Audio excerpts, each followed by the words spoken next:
Welcome to match day number 3 here in the Apex Legends Global Series. It's time to kick off some more action in Europe. So settle in to the early evening and get ready to hang with us until the late time because it's go time here in the ALGS. We're so excited. It's always fun to get into it. And one of the biggest stakes here is that we are at the end of our first round robin, meaning this is the last match day before every team has at least played every other group once. So we will see who is at the top, who is at the bottom, and who needs to shift things as we head towards our mid-season. Thank you so much for being with us. My name is Rain Day. I'm your host, but I'm not alone. As always, I bring the best in the business with me alongside to get the action started, and today is no different. Hailing from Europe himself right now, we've got the man. He's back in business. He was busy last weekend, but he's here with us. Mark, how you feeling? I'm feeling good, man. It's great to be back. We've had to watch the first couple of match days in the wings, so to speak, but it's been fascinating to watch. I think everybody is locked back into the ALGS due to this huge shift that we've had with the POI draft and everything that Season 21 has brought. So, like you say, we're getting to the end of the first round robin set of matches now, so we're going to have a good data pool to see which POIs are going to be the best ones, which ones are going to be fought for, and what teams are going to be standing at the top of those leaderboards. It really has been the main discussion in the ALGS, the POI draft starting, but there's so many things with our teams that have changed too, and our players. But of course, someone who's going to help bring the stats and talk about that all is your compatriot, our good friend, Dan Gaskin, who's here as well this weekend. I like how with Mark, it was like hailing from Europe as well. It's like a proper wrestling intro, which he deserves, but it's great to be back. We've both been biting at the bit to try and get here to commentate on some more Apex Legends, and for good reason. You've spoken about it already. Team changes, draft is now involved. There's going to be a lot to talk about today, and it's going to be a very exciting week. Well, Dan, I would have said it for both of you, but, you know, since you've had to transition moving into the States and living with your lovely partner, it's just at this point in time, I don't know what to do. Are you here? Are you there? I just kind of leave it to, you know, we'll work it out eventually. You guys can let us know in the chat as well how I should introduce Dan if you want. But let's talk about how I should introduce the teams, because that changes each and every week. If you were here last week, you saw a lot of new team changes in Roster Mania occur, as well as the players on them. This week, it goes from Infinite to 3D Max. And the biggest one here, this might have been a gift from the heavens. We'll have to ask Mark about that one. But next up goes into Made in Heaven. They're back. So now what's most important is we don't have to say go next and next up and keep thinking about that. Thank you, Next Up, for that. Back to Made in Heaven. That'll be an exciting one as well. One thing that wasn't exciting, though, and I think for a lot of us had a big impact, these changes from our players. An announcement from the Dear Exo Clan recently jumping into our European scene, taking over K20 and Slayer's contract at Element 6, adding in Bryn. Bryn, after that first weekend, we've seen this, has elected to retire from competitive Apex immediately, citing personal life circumstances. Exo Clan was so, you know, dedicated to giving this message and saying how much they loved working with Bryn. We saw you guys on the Reddit and the love and expression you had for Bryn as well. And we have seen him do many great things in the ALGS. So while it may be goodbye for now, we hope it's not goodbye forever. And we wish him the best of luck with his next journey. We also saw an adjustment from 40% Wars, or now Apex Warlords, and that of course is the main man himself. I almost said LG. It is LG, but that's his content creator name. You might know him. Shiv FPS is taking a break in the ALGS. His thumb tendonitis is just way too painful to play through, and this is one of those things that it goes beyond the game. It goes into a physical concern for him, and he's got to do what's best, take care of himself first, so we can help his team. And so we'll be looking to see how they bounce back and shift. But obviously Bryn and Shiv, all big parts of our scene, Mark, and it's good to see them taking care of themselves and prioritizing what they need to do, you know, outside the game. Always look after yourself first. It's such an important thing to do. As a man who knows aches and pains far too well, best of luck in the recovery process for Shiv as well. I'm sure it won't keep him away for too long. He's just got to make sure that that's sort of rested up, and he does everything he can to get that thumb working again. But he'll be back. I can promise you that. He'll be back. Yeah, he's a warlord. That is for sure.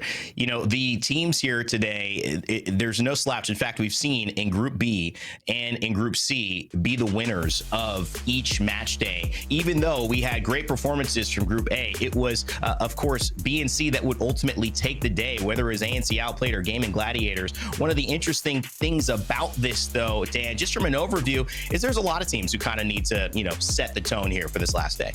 Yeah, it's always good to talk about who's kind of doing well and who's at the top, but there's a few teams that have been struggling so far and have an opportunity now to catch up those that have already had 2 match days. And being the last time we see these teams in round robin, it is most important time to try and get some points in early so that you are not part of that chasing pack.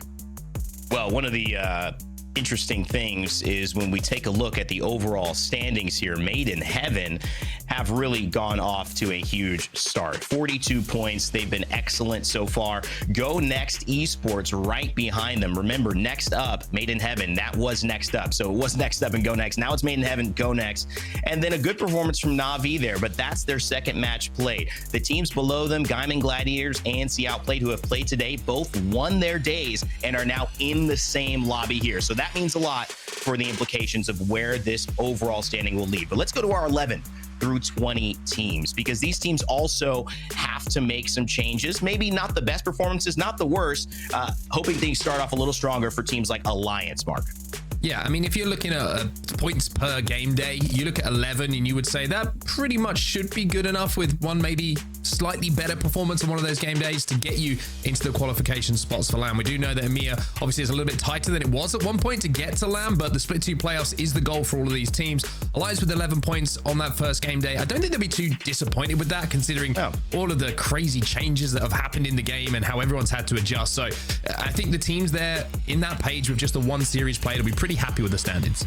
Yeah, absolutely. As we go into our third page as well, some teams, they won't be happy, content with that. One of our homies, we love him, Graceful, he joined us on the desk. 2 points with that Nessie squad. Apex Warlords, you heard what happened with Shiv. A lot of things behind the scenes that we may not be focused on, but that will be the end of this first round robin. All the other teams, though, in this bottom 30, they've got a shot. Even 3D Max, they have a chance to go in and have a big day today and push themselves into the middle or even the top of the pack. But we will wait to see, because Mark and Dan, we've got some specific teams to highlight at the top of this show that you might say are passionate about having a good day. Mark, I'll start with you. Firstly, I want to say beautifully done. I am talking about Passion, not Passion UA, but just Passion. They haven't quite earned the UA as yet, but one thing they have earned is a pretty good spot in the overall standing. 0-0, Feuda and Henchman. By the way, great game attack, absolutely love it. Don't know if he's absolutely huge and jacked or if he's just like a nasty guy, but either way, 18 points in their first game day is a fantastic performance. They didn't play in the last game day as well, so they've only played 1 series and they sit at 8th overall. Now, one thing to always talk about, and it's the kind of the buzzword in Apex Legends, right? When you're looking at standings, performance, whatever it's going to be, consistency is the key. And when you look across some of their results, the thing that stands out for me is, firstly, my disappointment that they didn't get a second, because that would have made everything wonderful. But a first, a third, a fourth, and a fifth is absolutely phenomenal. I think they'll be very, very happy with how that first game day went. And if they can build from that in a second, they're going to be in a very, very good spot. And you look at those kind of points, those scores, and you ask, how did they not get first? Well, there were teams that did just that little bit better.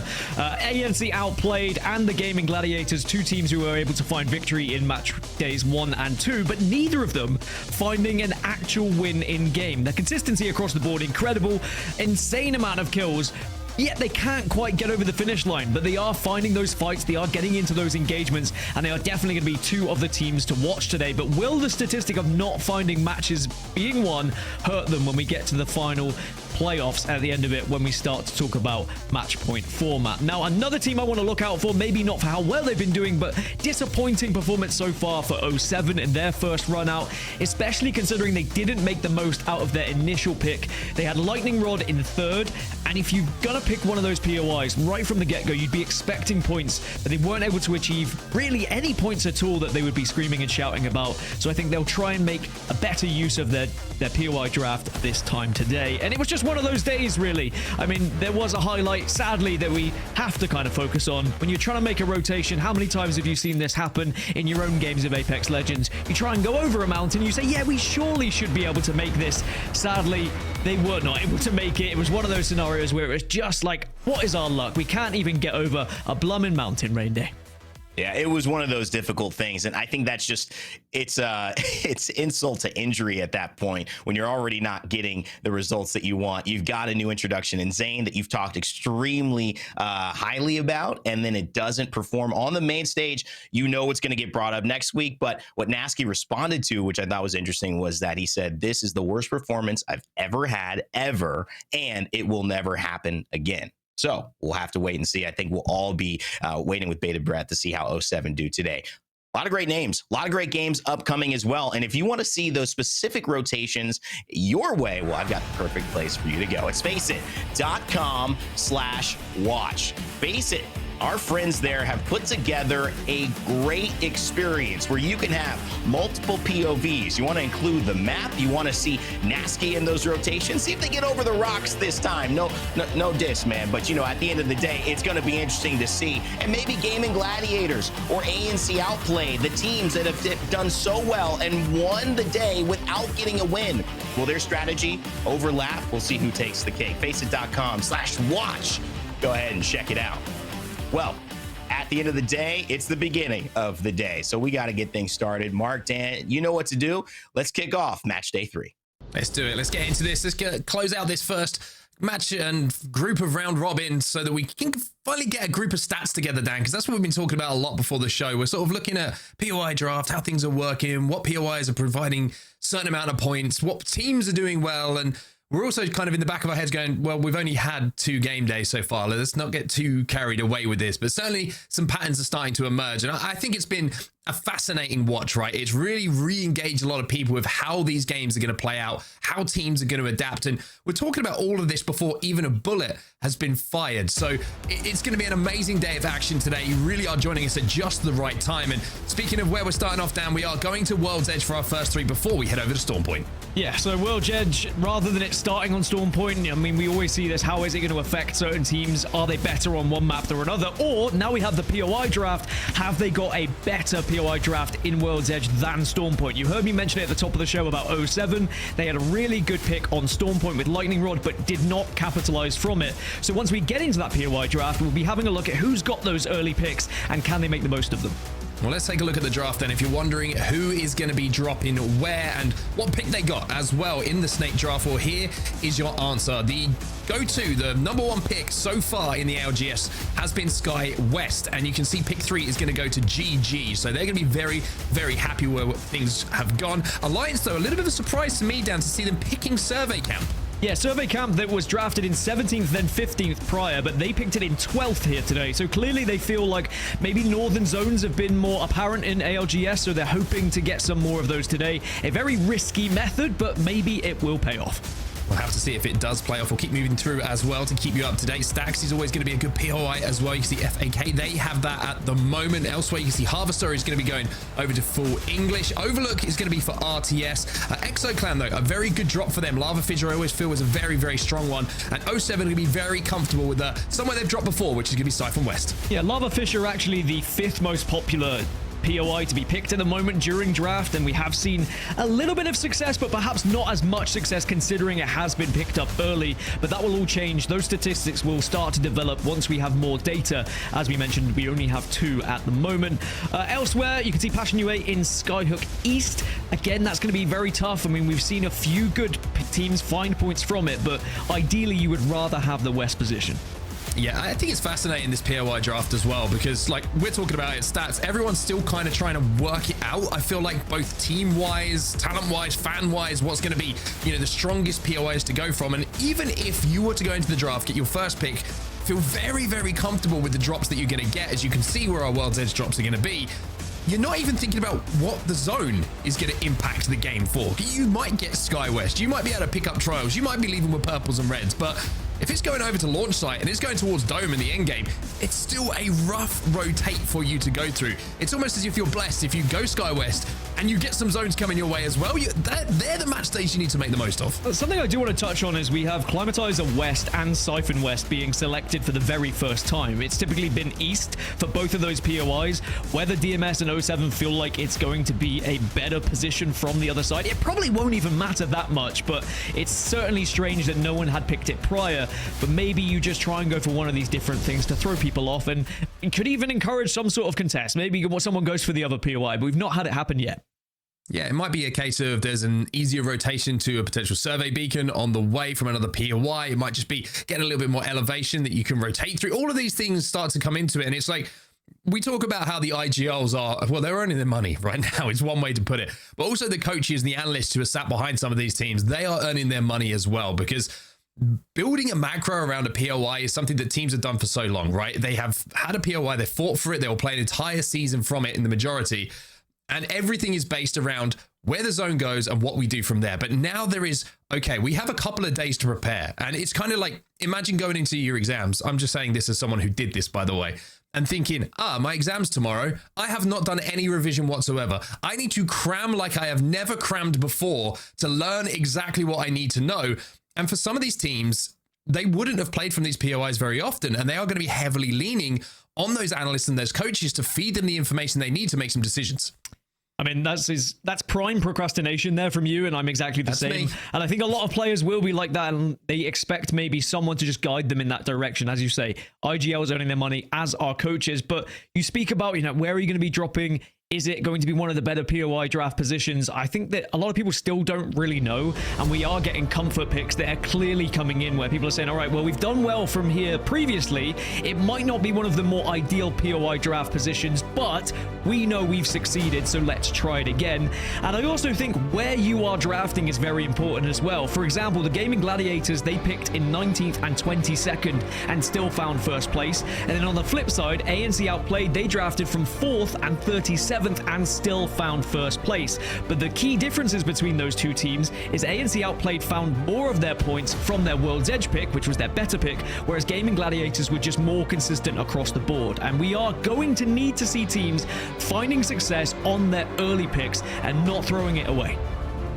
We are not short of talking points, are we, anymore in the ALGS? We never were, let's be real. We always had the story, we always had, the progression of the splits moving towards LAN, but now it just feels like every single game day has its own story with this POI draft being brought in. You can see, once again, as we head into our game number 1 on World's Edge, where some of those teams are going to be dropping in. Hey, you thought we didn't have enough talking points? We haven't even mentioned legends and compositions yet. You haven't even got into what's going to happen. I mean, if you've been watching the past couple of weeks, if you've been watching scrims, it is going to be pretty much more of the same. A lot of Bangalore Bloodhound. Catalyst seems to be the most popular composition at the moment, but EMEA is a little bit different from NA. We do start to see a couple of Newcastles being thrown into the equation. You can see there, people are going to be trying Caustic as well. We know the success of Caustic, especially on World's Edge in certain areas, and the rise of Watson. Ever since Watson kind of got into a position where people realize, well, I mean, Split 1 playoffs was won with Watson. Why wouldn't we continue to use her?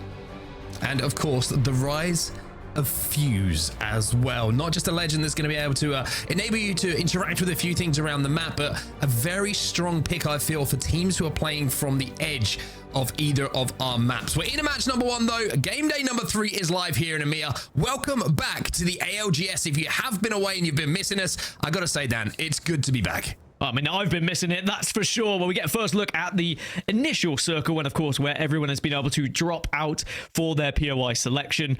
Climatizer by DMS, remember, they took the west side rather than the east side, but from drop, you can see how quickly you can move over. It doesn't really matter that much, but it does look like we're going to have a northern circle. So when we spoke earlier about Alliance taking Survey Camp, it could be one of those situations where they're like, well, thank God we did.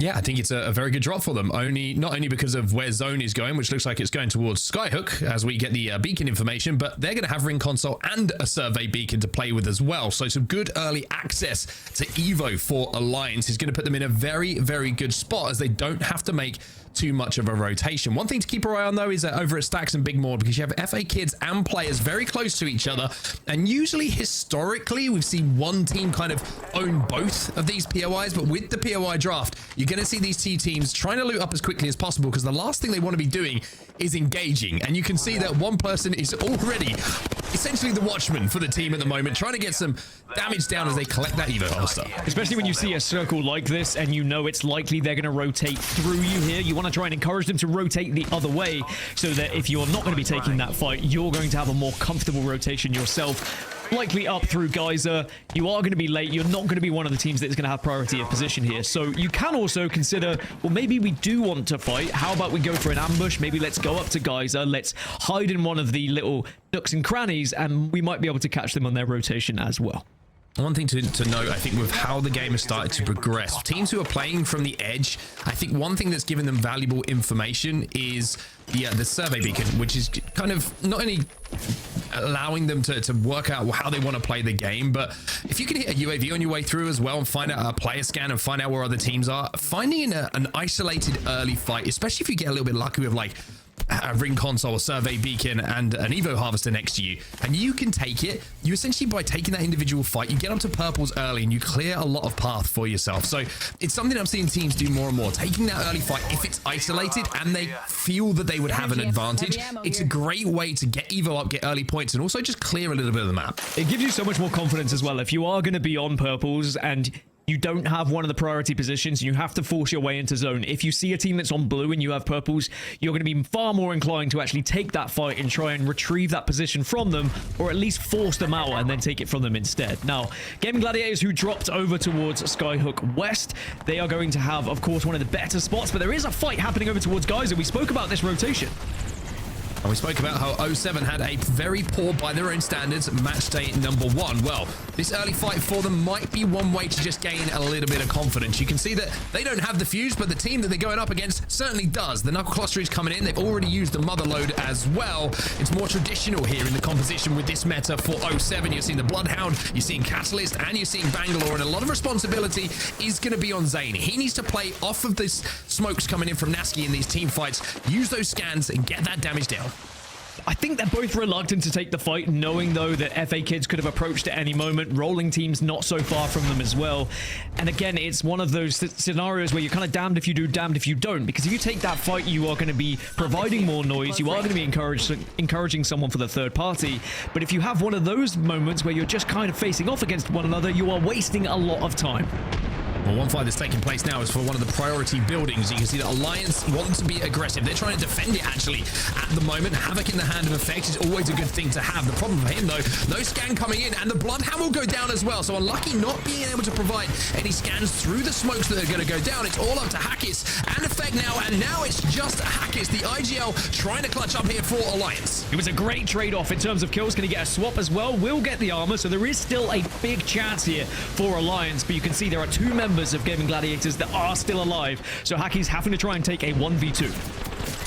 He's taking the height. He's going to try and drop here. Has the Knuckle Cluster to try and cause a little bit of I would say, an awkward fight in this situation. Maybe he's going to be able to catch this person off guard. Blast is trying to escape here, trying to recover. They can see they're not really playing together. It looks like Light decided that he didn't want a part of this. He maybe thought that this was going to be a fight that he wasn't going to be able to survive, so decided to get out of dodge, and now Blast is going to be following him. The question is, did the players from Alliance get finished, or will Hackis be able to res? Hackis still up. I think they were worried that maybe there could be another person in the area, but also it's the amount of presence that Hackis was doing on his own. That Knuckle Duster alone is so prevalent and so difficult to try and play against, and now we'll have to see whether Alliance can reset at all, as you mentioned, with those knocks, and whether the finishes came through. But there is a lot of action happening in Skyhook as expected, but we'll have to see whether now other teams can make their way in and maybe find one of those priority positions. You had a little slip of the tongue there that made me giggle. You said knuckle duster, and it was all like almost better, if you know what I mean, because he was swinging in that way. It feels like a knuckle duster, like he was wearing them because he managed to hold off the 2. They did not feel confident in taking that fight whatsoever. But another team who's just playing this one a little bit slower is going to be DMS over at Epicenter, holding up on this high ground, and I think there is a team that was underneath them, so it's a case of escaping from here, looking for new Evo. You can see they do have an Evo harvester to their north as well if they wanted to go and collect that, but not too far off of purple Evos at the moment. Just 950 points have to be acquired, but elsewhere you can see that Nasky, he is a little bit lonely at the moment by the looks of things. Yeah, the rest of 07 are up in Climatizer, so he's just the scouting party at the moment, and hopefully won't have any scenario like they did last time where they had to go over a mountain and sadly were not able to get into said position. But they're going to be down. They're not, especially as it's shown on the broadcast. This is where the circle's going to be going. You can see all those teams that are moving from the northeast. They're heading in, but as expected, we just go deeper into Skyhook here. It will be the next ring that will really be the biggest transition for some of these teams that have already found themselves in some of these early buildings. Yeah, one thing to note, I think, from this season that I've seen is there's a few zones which have popped up that are not what you would say have been traditional zones for the last year or so. There's been some new ones popping up in some little funky areas which teams have had to adapt to. And I think that you're seeing maybe with the spread here in Skyhook that nobody is 100% sure. Obviously, there is a lot more room to play here for teams so they can play for the end game and then make that decision. But I almost feel like kind of playing on the edge of zone and kind of working your way in as opposed to playing for the God spot early. It's probably a better thing until you start to see a little bit more understanding of where these zones are going to go, because that unpredictability factor, before you know it, if you say you throw it all in on a fight to try and play for God spot, you win the fight and then you find the zone gets a bit funky and it's like, was that fight worth it? Because the risk to reward doesn't really pay off.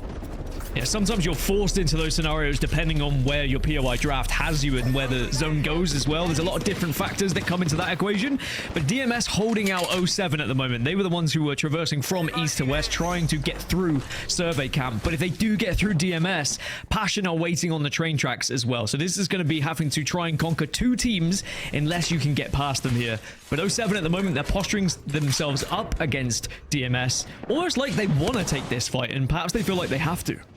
I mean, 07 probably recognized that for a second there they had them sandwiched, and now it's become a little bit more isolated. They also maybe got a few armor checks and realize it's purple versus blue, which is a situation you certainly want to be in if you're the team who has those purple armor. So 07 have an opportunity to take that early isolated fight, like I was mentioning a little bit earlier. If they can do that, they're going to be in a great spot to aggressively rotate a little bit later, knowing they're going to be pretty close to reds. They're also going to hit the survey beacon, so now they are going to know it's isolated. This is a straight 3v3, and fully the advantage you have to say is to 07. Well, it looks like 07, they've got that information though, but they also realize that they have a straight transition through the train tracks if they want to take it as well. So at the moment, they're kind of backing off and perhaps backing off into those train tracks.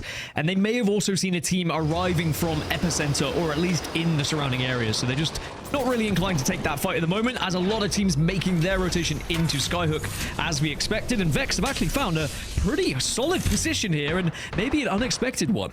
Yeah, I think a lot of teams early on were actually thinking this is going to be pulling towards market, right towards the north. So a few teams had given up positions, and just the timing, I think, of the redeploy from the sky there has allowed Vex to hit the roof. They managed to see there was no one there. They were ready to fight when they dropped, but it's not just the roof they've got. They've got the whole building. Not even the first and second floor, I think, are going to be taken at the moment. So they have all of this to themselves, and 07, good news.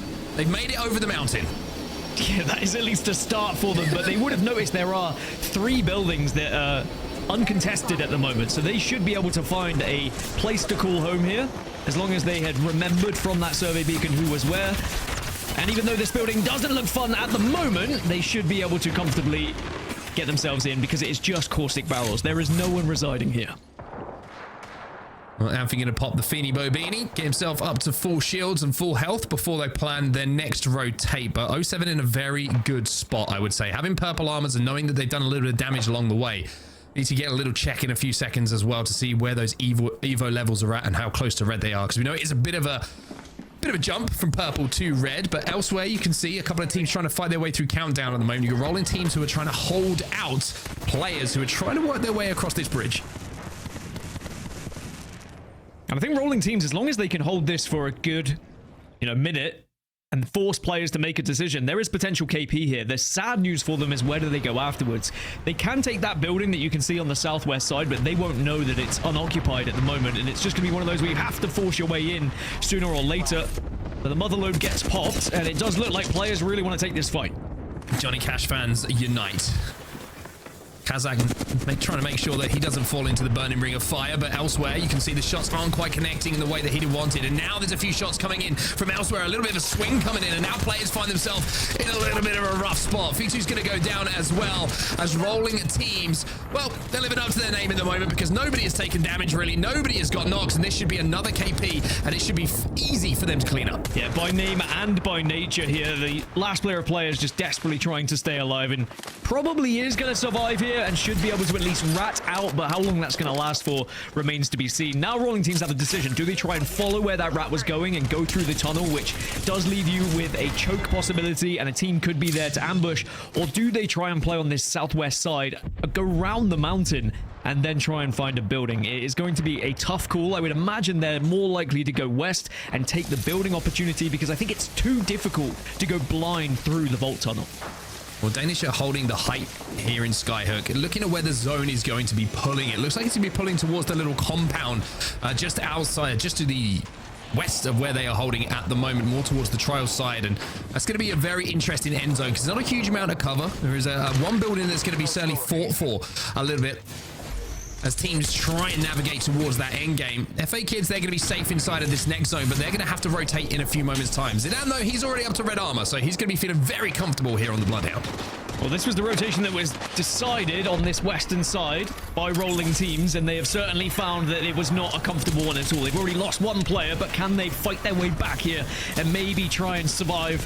At the moment, they are getting absolutely torched, and this is what happens when you go into one of these buildings blind. Yeah, the problem is you can see that Cash doesn't have his ultimate available, didn't have a scan available either, and unfortunately, as soon as that smoke went down and the player went down, they were just sitting ducks. Rolling's teams, maybe not by name, maybe not by nature, as they only managed to roll 2/3 of one team in this game, but plenty more time to put that right. Full English now, they're making their assault. They want a third party this. I wonder if it was too ambitious a rotation for rolling teams. Could they have just played a little bit more cautious on the edge? They kind of went in deep and were punished for it. Full English, though, they heard all this commotion happening. They wanted to get involved, and now they certainly are in the mix as well, and some good damage to start things off. Love that from Lifein, by the way. The confidence, just a little bit of a... Oh, that's why he was confident. Nice spray coming in. Unfortunately, it's going to be up to Sir Dell now to clutch. Does have that peacekeeper to play with. Can do a huge amount of DPS if he has a reload, though. And now the barrier will be popped. Oh, Sir Dell. Oh, Sir Dell, that's unfortunate. You hate to see that. Pops up with a PK. The plan, you can see exactly what it was. The only problem was no ammo in the gun.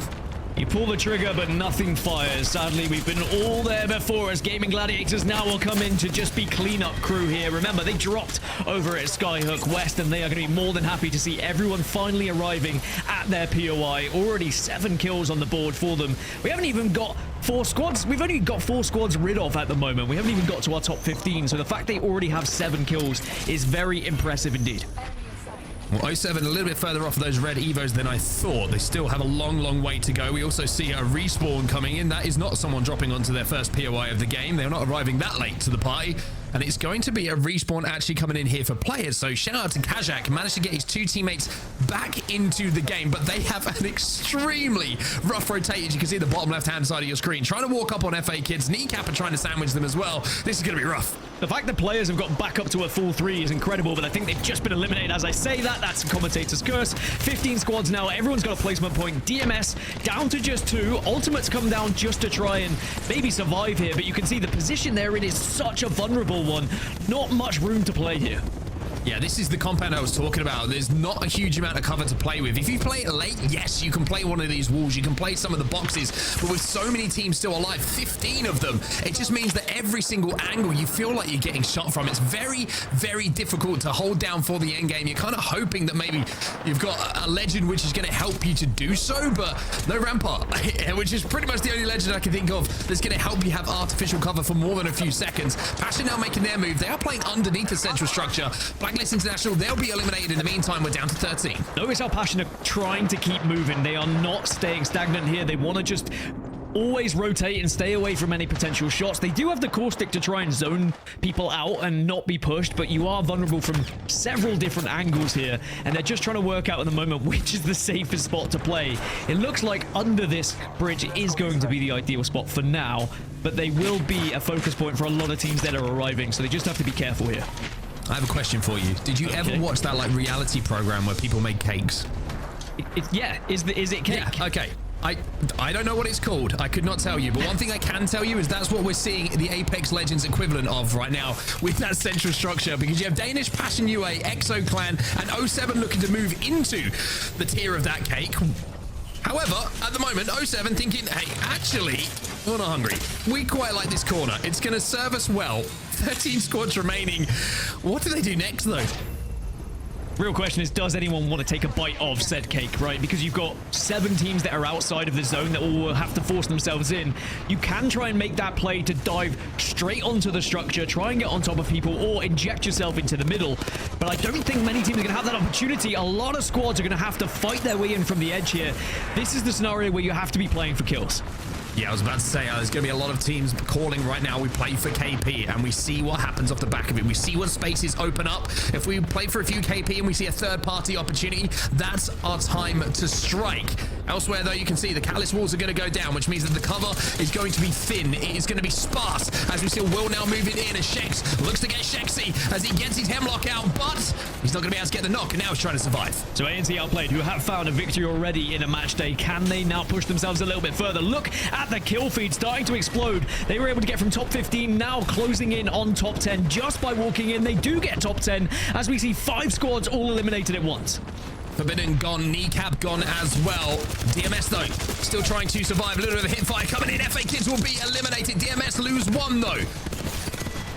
As now they try and look for some more KP to secure some more points towards the end of this game. But here comes GG. This is the team who landed over at Sky West and now working their way in from the edge of all of this fighting, take control of the compound. Look at the amount of kills that Gaming Gladiators have at the moment. So they lead the way and they are the leading team of this pack, but they are on the outskirts of Skyhook, or certainly of this zone at the moment. They are able to clean up the pieces below them, and they are the only team that are on the southwest. That is one of the beneficial things here. Everyone else is in that structure dead in the middle, so there is a real opportunity for Gaming Gladiators, if they don't get spotted, to maybe win this game. Passion UA, I tried to get a respawn in there, I think, but it was so split from where the rest of the team were. It was kind of just like yeah, good luck. We'll see what happens to you when you get down. If you land, you land. If you don't, well, we'll play this one out as a duo. But Danish still up on this height, and they are going to be in for quite some time as well. The difficulties you always talk about, though, is what do you do from this position? Because at some point, you have to drop. The teams underneath can wait just a second longer. And as you land, with the lack of horizons, of course, in the compositions that we're seeing, your gun isn't up. You're going to take a little bit of stun, which means that you're not going to be able to fight immediately. That gives the teams underneath just that second advantage. Danish are going to be thinking, how do we play it from here? I think my worry for most of these squads is, when do you move? If you move a second too early, you're going to be punished for it. The Gaming Gladiators want to go unseen as best as they can, because the other 3 remaining teams are all in the same position. You could see tiered like that cake that you were talking of, but if all of them look at GG at the same time, as you say, I'm getting excited about thinking about cake, then GG will just be absolutely obliterated. And here they go. They have to use the smoke just to move in. There is crosshairs trained on them, but at the moment they have dodged all said bullets. It looks like they're trying to move up to those blue bins. The question is, do Danish have angles on them? Skynade's coming in as well. The Watson Gen should be good enough to keep those at bay, though. But Danish, they're going to have to make the move first. The Cowball's going to go down as well, which is allowing GG to move away from some of these lines of sight. Now they're trying to play as much space as possible. If GG can survive for around 10 seconds, 15 seconds more, then they will have an opportunity to win this game. But survivability is all they are worried about right now. Yeah, all the ults starting to arrive, but I think GG are in one of the better positions because they can reset behind this wall and watch all the drops, but sadly the wall doesn't last long enough, and they're going to be the first focus point for some of these teams that have height. Yeah, just caught out a little bit there. You see, they just didn't have enough cover. The wall maybe used a little bit earlier than it needed to be. They needed to survive, like I mentioned, for around 15, 20 seconds maybe even. As young Hong Kong and crew up on that high ground are playing the height for as long as they can. And in the end, they don't really need to do anything because the lobby takes care of itself. Some simple shots down in those final moments means that they will take home the win. And Danish are going to be delighted with that because you mentioned it. It's one of those scenarios where if you do put yourself in a position where you drop too early, your gun's not up and you can get obliterated, but they were patient. They recognized that they didn't have to be the first team to drop, and they found just extra positions over and over on height. They were like, oh, we can take even more height here. Oh, we're still actually on height. They had the grenades. They had saved it for that moment. I think they recognized as soon as they saw that circle pulling towards them, then they just put themselves in a spot where they could utilize the grenades and everything else they had. And again, it's a great example of what we're seeing in this season, right? We are seeing some end zones which we haven't really seen in the ALGS for quite some time, if at all. That's one that if you're up on height there, you kind of, in previous seasons, maybe you get that height and you're thinking this is a position we're going to have to rotate from. We're going to have to make another move from, and maybe a little bit more north towards market. But there, they didn't, like you said, they didn't have to do anything. The zone came to them. And that is a zone where if you're on that height and you're sat there for all that time and it's right beneath you, there's not really any excuse to not win that, as long as you're keeping yourself in a position where you have grenades available, like you're saying, and you're not putting yourself in a position where you just don't have ammo, for example, for shooting from height to clear up in that endgame. Danish doing that all the way from Landslide as well. I mean, we spoke about POIs and some that aren't as successful as others. Yes, they were a little bit closer to Skyhook, but you would imagine that some of those teams that were dropping a little bit further northwest would benefit from it. But it was them finding that the top tier of the cake that you spoke of that finds them with 20 points from that match. But Gaming Gladiators, who had the POI and they had the zone coming towards them, still put 19 on the board as well. Yeah, very, very good game from GG as well. 10 kills, a standout in the lobby for sure. Like you say, means they end up with 19. Passion, another good performance from them, by the way. Still haven't managed to get their second place in their games. They do pick up another third, though. 8 kills to go alongside it as well. But in the other end, Alliance, very, very quiet for them. And we were saying, even though Survey Camp isn't what you would say is going to be in your tier 1 of POIs to pick in that draft, they did have some early Evo. They had a ring console. They would have known where that zone was going, and they just didn't make the most of it. It was just that fight that we saw them lose. They tried to be aggressive. They wanted to take one of those positions. They had a building, but then they got pushed on said building and lost players, sadly, because of it. But I think as they look back, they will learn a lot of lessons from that one. As we can look at our top 3 teams and the statistics they were able to get through, the kills that the Gaming Gladiators found, because everyone was just arriving at Skyhook one by one. They would pick people out of the sky. They would pick people out as they land. They were third-partying very successfully. So they'll be delighted with the amount of points they put on the board there. We talk about Young Hong Kong just dropping 2k damage as well. Very, very impressive from him. 5 kills is going to be his reward for it, as well as the 2 assists alongside it. So strong performance from him on the Bangalore. Elsewhere, you can see Passion there as well. A good amount of KP for them. 8 to go alongside their points, and a huge amount of assists as well. Team shooting beautifully. And also, in terms of composition, 3 entirely different ones. You've got the Caustic, the Watson, and the Catalyst all coming in as your controller to try and do something a little bit different, or help with people in certain ways. The fact that Danish had that Watson, I think, allowed them to zone off a lot of teams that were arriving late to that building, whereas the Gaming Gladiators, they had the ability to get that cat wall down just to zone off other teams as well, so they couldn't be seen. And we also saw how it benefited Passion holding the base of that tier, using those Caustic barrels to stop anyone from pushing in. So you can see how these controller legends really can impact your games. Yeah, it's fascinating to see, isn't it? It felt like every single controller legend there had an impact on that end game. It was like, okay, what can the Catalyst do? Unfortunately, the wall didn't last long enough for them to survive. And then you're like, quite rightly, on the low ground, you can't drop, you can't push because of the Caustic barrels. And then if you're up on the height, who's going to zip up on you when you got the fences down and you got that gen as well to stop all of those sky nades? But game 1 is done. A very, very interesting game.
Number 3, game 2 almost upon us, but game 1 was a scintillating finish. Rain Day here now with Dan Gaskin, who cast that one. You know, it was Danish, the Danish duo, Young Hong Kong, Fricks.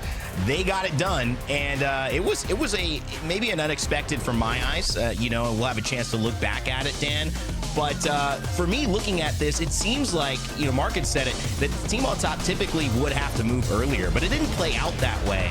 And I think there's something to say about the way zones have been pulling this way. We've seen a lot of similar zones, but also they're slightly different, and teams that are really up to pace fast enough in this split are really taking advantage of it. They were definitely blessed with the fact that the zone pulled this way and they could utilize the crates here on height. Had it just pulled, you know, slightly the other side, they would have had to drop off and they would have been dropping into a caustic barrel. We were just saying how the controller legends really have made an impact in that final circle in various different ways. But Danish, they would have been kind of blessed with seeing it move that way, but they also played it perfectly. And to do it from landslide, one of the less desirable POIs, they'll be delighted with that one. One thing I want to figure out if you have any thought on, but it stood out to me, it was the Watson in that position particularly as well. I mean, it's no surprise Watson shows up from all of our regions as a successful pick in the ALGS, especially when you look at Reject Winity, who just won Split 1 playoffs, playing a Watson as well. But on high, it definitely cemented their position, and in many ways it kind of forces teams to, like, we could skynade that, but there's no point now, so let's just fight the teams below us, and that really worked in Danish's favor. Exactly. I mean, what's one of the best ways to get people off height? It's using a Bangalore or using grenades. But if you have a Watson pylon down, you're not going to be able to take anyone off that high. So it really was the perfect position for them. But the fact they had got to that position via their rotation as well, they would have been delighted. They kind of just really forced their way into the zone and were rewarded for doing so. And we'll have to see whether they can do something similar here. And Onset just brought up a fantastic point in the chat as well. Did they use the perk to generate the arc stars throughout? Because you could see at the end of the game, they had those arc stars and they were tossing them over and over from the height. That's a great point as well. I mean, one of the things that, you know, we look at is the perk system that feels like old news, Dan. We've got the POI draft. We've got all of these things changing after our playoffs and new legends like Alter, new adjustments to the legends, taking caustic essentially out, but some players still using it, but putting Catalyst much more in the forefront of it. But those perks really still allow players to have a little bit of some spice to their gameplay. I love to see that, and even just the thought about it, really interesting stuff there as Danish take game one and we drop into game two here.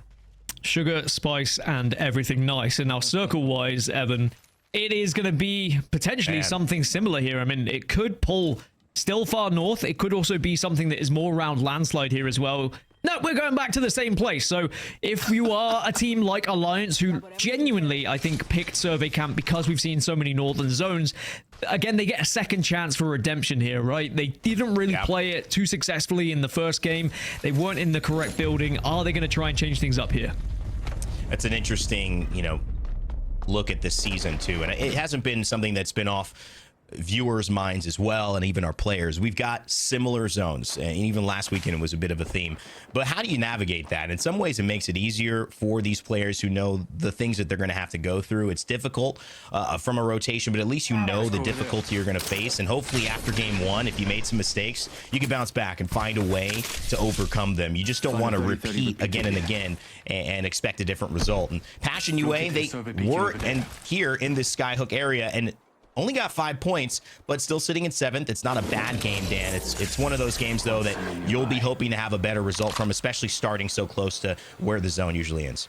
Well, now seeing, you know, we're going to get a similar zone. Are they going to try and play this one differently? Will they try and play for that central structure, which was so prevalent and so important for some of those squads that got to the final 3? And we will have to see whether people are going to play things the same or just try and tweak things here. And a team we have to keep an eye on, of course, is Danish. They won the previous circle, which was similar. They're going to be trying to make, I would imagine, a very quick rotation from landslide. At the moment, they are in countdown, as Passion are going to get all this beacon information. Henchman does take a little bit of damage, but it isn't going to matter too much.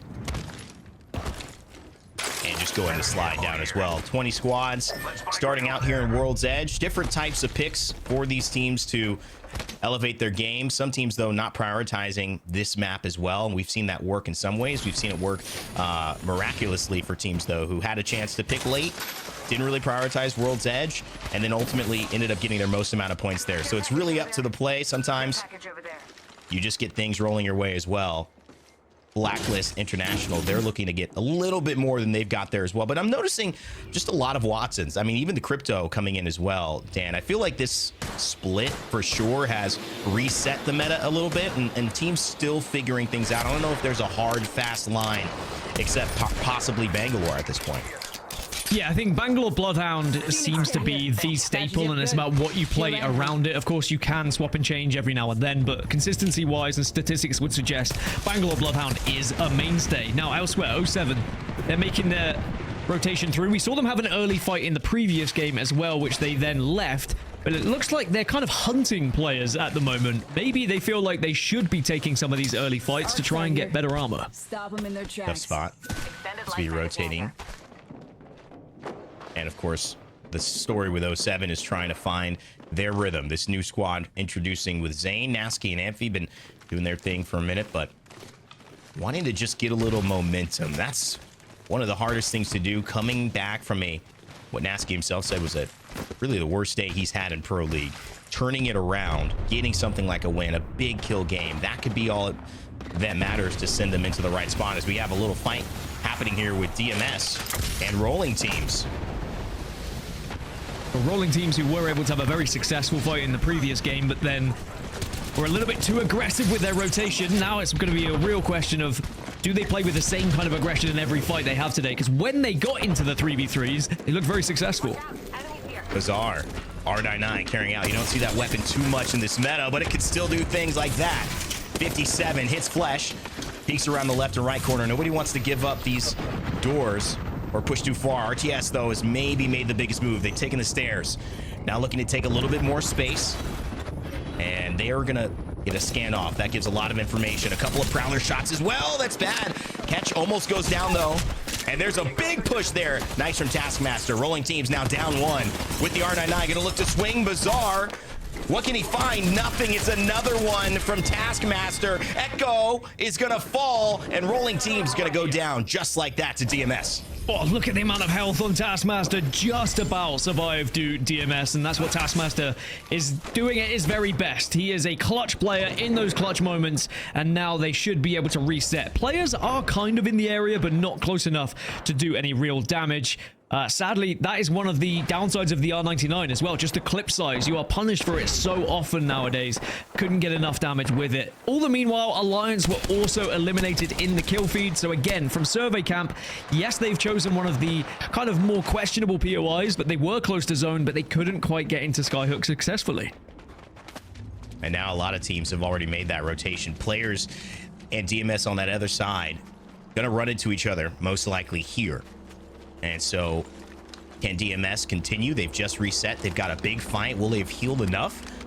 And I think Kasanya and players, they're onto it. They know for sure. And they see it, they hear it, and they haven't fully healed up. And this is going to be tough for DMS. One of the risks of taking a fight like that is that you have to take another fight right after. And while you might have won that one, it doesn't look like they'll be able to get out of this one easily. Players know exactly where they are. Not enough time to Evo, not enough mobility to get out of there. Maybe just hoping Bangalore can lose the sense. But with a Bloodhound as well on players and a Fuse, it's going to be so difficult. And that's DMS out of the lobby. And players clean up what was a team coming from what they thought was a successful fight.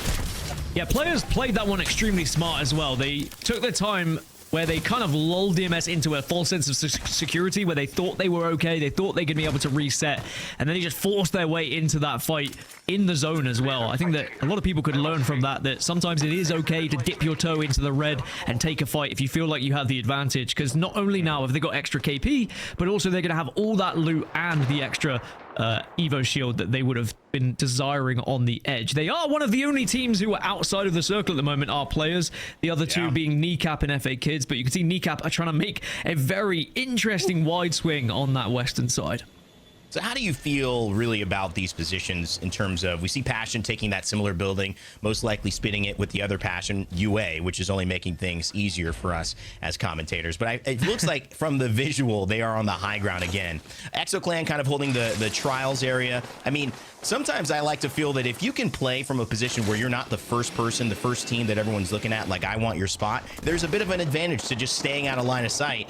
We'll see how it ends up working out, though. We do have a little bit of a clash from 07 here. This is big for them. 2 points, 13th place right now in the lobby. Had a bad day before. Definitely need this one to go right. And Amphi, he's the only one full health here, just holding corners and just trying to delay, give Nasky and Zane some time to get back up to full. Yeah, you want to give Zane the freedom to take fights, really. You want to be able to get aggressive because Zane's such an incredible player who can do that damage, and they did get the opener here, so it should just be about cleanup crew and hoping no one else is in the area, as Forbidden are just going to try and escape. But this is the confidence 07 would have wanted to kind of breathe life back into their game, but Naski's gone down. Vibes will get the knock, but there is a reply. That's where you need Zane, right? Up close and personal. And that's huge. He got the 1v1, and it was the one, I think, down below potentially, and so they're going to get the revive off now. They're not going to push this 2v2, especially through a catalyst wall. It's a lot of resources used right there, especially since it is only getting closer and closer to a situation where they're going to have to fight again. But I like 07 in this position, and they're just going to chase off Plexus. It was a good 1v1 from Vipes, though, and I gotta say that's obviously an old school player, someone who's been around the block for a while, not going to lose fights easily. So 07 risked it, but they got what they wanted at the end. Oh, FA Kids. Again, we're seeing the detriment of trying to force your way into zone with so many teams around in Skyhook. 2 of them have gone down. Will they get the chance to reset is the big question. Because there is no one in this building, but it's whether they actually decide to try and get aggressive on it. Zidane really got to take a desirable spot now just to try and avoid any confrontation. Yeah, this is what you've got to do when it looks like you are going to be rotating late and people are going to come in on these empty buildings. If you have a spot, you have to apply pressure so that someone cannot comfortably get in here, and that's exactly what happened to FA Kids. All the other teams really playing the same game, saying we do not want you here. And former teammates, or at least former teams that have former teammates on them, Jay Savage and Phoenix, actually in that skirmish there. Zidane runs into the building and then runs back out, looking maybe to just heal up, get away. Now the distraction is there. Maybe he'll be able to buy some time, but FA Kids, I think, probably just hoping for some placement points at this point. When you said all the other teams, I thought you were going to sing that song of all the other kids with the pumped up kicks that get around. And Zidane at the moment, he needs something, right? He needs someone to give him a bit of a confidence boost because he's just going to have to try and rat out in this position. You spoke about positions as well for both Passion teams here. I think after they saw what Danish did in the previous game, it was clear that the ideal position to be in is on top of that building in the center of Skyhook, because this zone looked near identical in certain areas. You're going to see they're going to be rewarded with it as well. Danish have not been able to get into the same spot this time, but we might see the zone going to be more north this time rather than pulling in the same way it did. But certainly Passion and Passion UA, 2 of the strongest positions in the game. And they continue to make good decisions, and that's one of the reasons why we saw Passion have such a successful match day earlier on in match day. I believe it was match day number 2, but this is obviously a chance for them to showcase themselves as well. The stories for these 2 groups, ANC outplayed, obviously Gaming Gladiators, they've been successful teams at playing zones. And so what you can expect to see most likely in these lobbies, Dan, is just excellent zone play as well. It's really what's going to be the separation for when you get into these skirmishes. You arrive a little late. ExoClan feel like they can no longer play Trials, and they have to get in. This is going to be a tough one potentially, but let's listen in and see how it goes. I got fucking shred. Can it and we take it? Okay. That's team in both, I think, or the split hold in. I'm scanning. I'm gonna win. There's one guy in there. Alright, just study for the one. We got fucking naded. It's fine. We're good. Shield the nade. Yeah. We fine. Just chill. Okay. How long for a scan? We need to go for the spot. We need to go for the spot. Yeah, I'm scanning. You wanna go? Yeah, go fight. Looking at the mid. Come. We're good. He's picking. Come on. We find you. Play. Careful. Good. Play here on me. We just scored for the moment. Yeah, dropping bats. You don't have any bats? No, I have one now. Alright, careful from the top right window, gents. Yeah, Don't break it. I'm smoking that. We're good. Don't play it. It's bad. Really bad. We just stopped. I'm going low. Yeah, I think bottom's. I think bottom is better. The team playing on my Yeah. I'm scanning back. Well, K-Swinny, an IGL who likes to do it. We've seen him with the buy one blade on crypto, getting one of our, I think, championship or split playoffs highlights. And now he's on the Newcastle. Dan, obviously, no Bryn, but a team that feels like at least they've done the hard part of this lobby and get into a decent spot here in the zone. Very important as well. If you're playing in Newcastle, of course, you don't have the controller legend. You're instead playing support, so you're not going to have ring console information. It's all going to be off that survey beacon from Bloodhound, so they have to maneuver the way around the map based off of what they see from other teams, and that's where you have to be prepared to fight. And you heard it in the listening. They said, look, we're going to fight. Let's move together. But as soon as they noticed that there was a slight opportunity to just dip past the other team and take position, that's when you have to back out. And it was great communication from them to just kind of say, on me, we are safe. We don't need to take it right now. And we could just focus on holding this spot. Now, zone-wise, it is going to be moving slightly more north as expected. Those crates that Danish won it from on top of that building won't come into play for the final circle this time. So if you are on height, you are going to have to drop a little bit sooner than we did see in the previous game. And I think most of these teams at this point have to be thinking, well, how do we now maneuver this? Because that area, as much as it's not going to be in zone, is going to be in this next zone. And that means that ANC Outplayed, Stay Healthy, Nine Lives, Full English, Danish, Gaming Gladiators, as they move in, are going to have 3 teams in that central building able to shoot at them and make their lives difficult. So while they might have gambled on the southern side here, it has not paid off, and they're going to have to find space in what is going to be a very limited, very contested area. But the Full English certainly looking to find some rhythm. Phoenix joining this squad of Dell and Lifen, breaking up Forge Gang. I mean, they had a decent performance, still hit, I think, about 12 or so in that first showing. Can they do something different here? Just scouting out on the first evac. Gonna have to move soon now, though. 16 teams, and I predict they're about to go down to around 10. We've already lost 1 because the zone is going to force a lot of these squads in with very little playable space, excuse me. Great shot from the Havoc. That's why you Havoc. And that's why you need to have someone who is comfortable using it, as Danish will be eliminated. We will not see them go back to back. They couldn't get into the comfortable position, as Outplayed also go down. And this is what I was talking about. Bombardments everywhere, people struggling to get in. So difficult as well. Gaming Gladiators trying to stay alive. They'll fall. And it goes from 16 to 11. 5 down. Maybe 1 more about to go. Yekwe is being very careful, but has found at least a little bit of respite in the chaos that has just occurred. And look who shows up. It's Vibes back again. Hanzo and Thorfinn, this team has come back alive after that skirmish. And they found a way, 9 lives, to use one of those 9 lives and figure out a decent spot here in this final zone. What a turnaround for them after initially losing Vibes. You also saw ExoClan arguably in one of the more powerful spots at the moment, one of the few buildings that are going to be inside this next zone.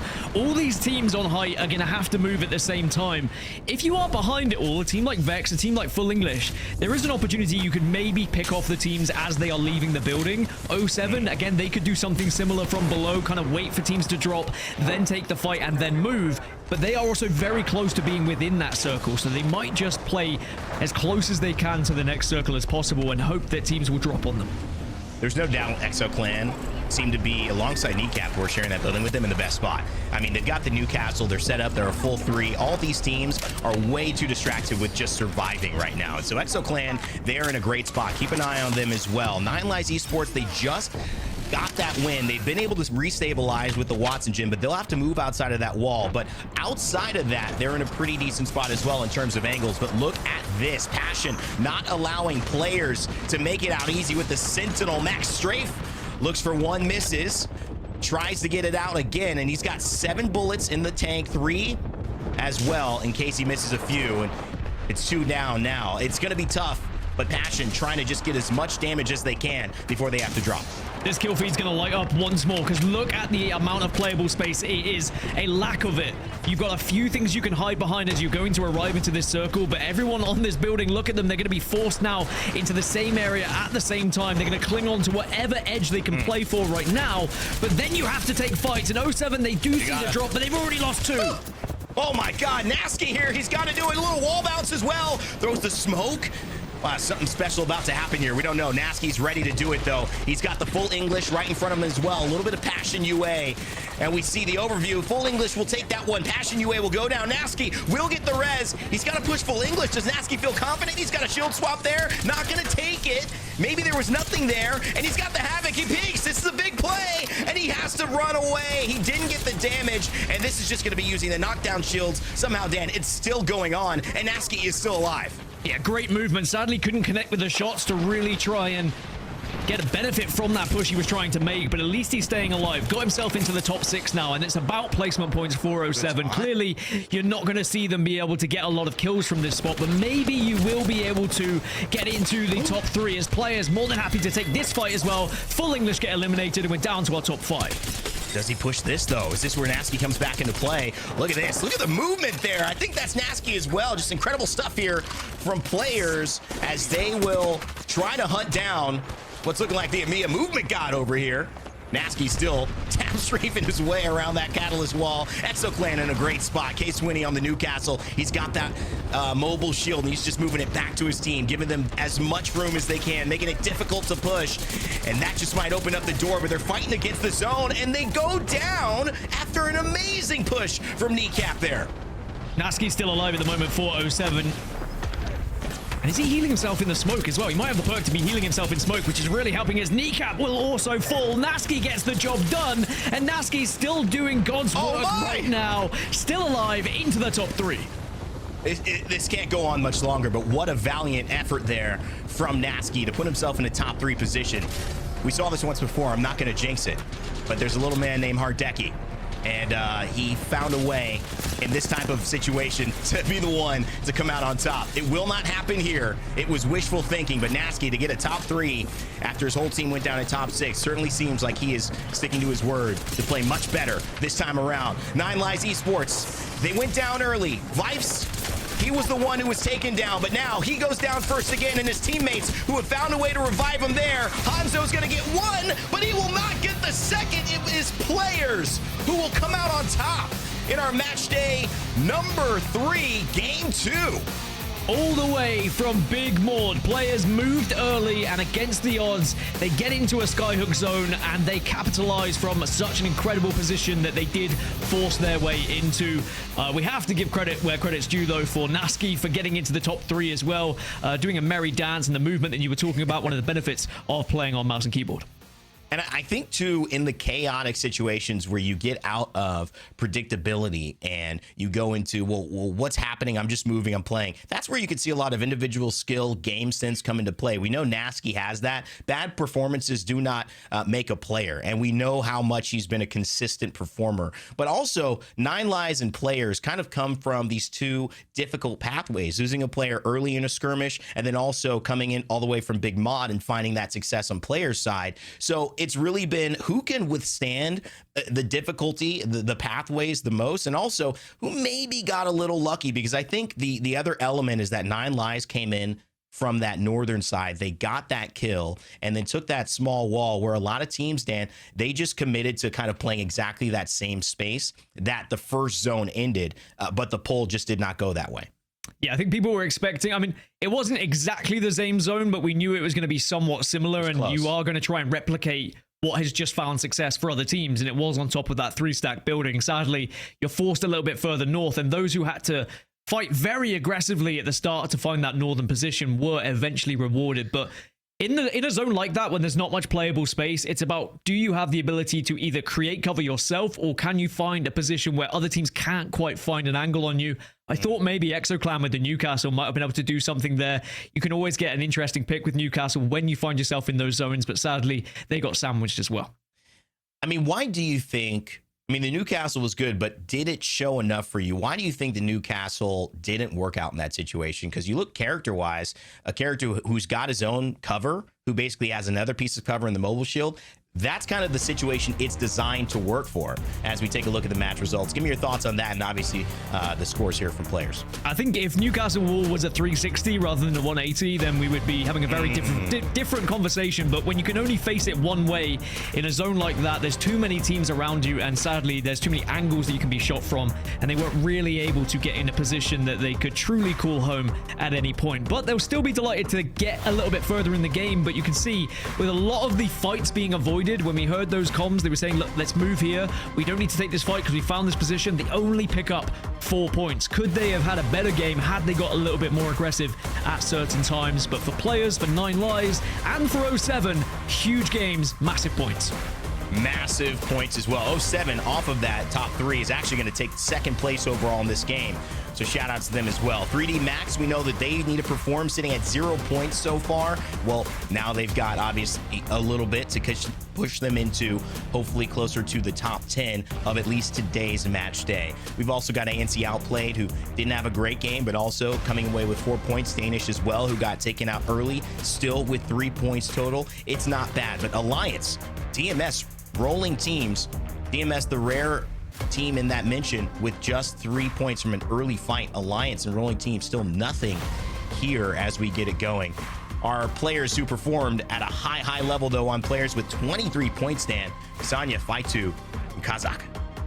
Quite interesting, really, that players and 07 both get to the final circle as well, considering they were down in that southeast side and could have potentially had a scrap early on, but they did not. They avoided one another in the end, and players are able to get into that zone. Good damage all around, and I think they will be more than happy with the position they find themselves in. To get a win on the board, it just gives you that confidence going into match number 3 here.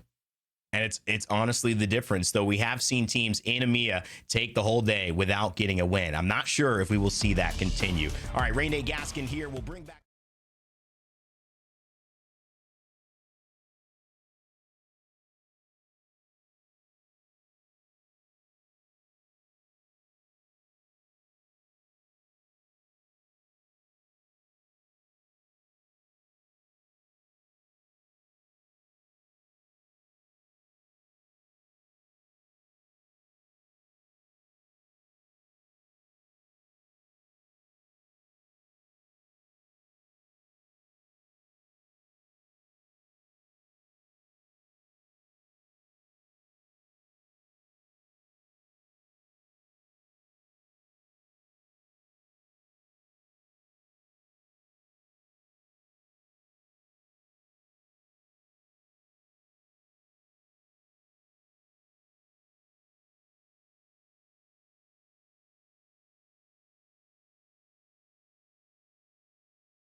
ALGS Pro League, and I tell you what, EMEA has been going north and a lot of Skyhook has been seen so far. The question is for me, as we head into our final game of World's Edge here before we change maps, Dan, is will we see a little bit more in our end game of another part of World's Edge? I thought you were going to be like, will we see Skyhook again? We might, honestly, with a pattern emerging like that, but I think one key takeaway for me was that people are very suspicious of where the zones are going, and as soon as they saw something similar, the priority spots that were in game 1, everyone's like, well, we should get there because that's going to be the priority spot for game 2.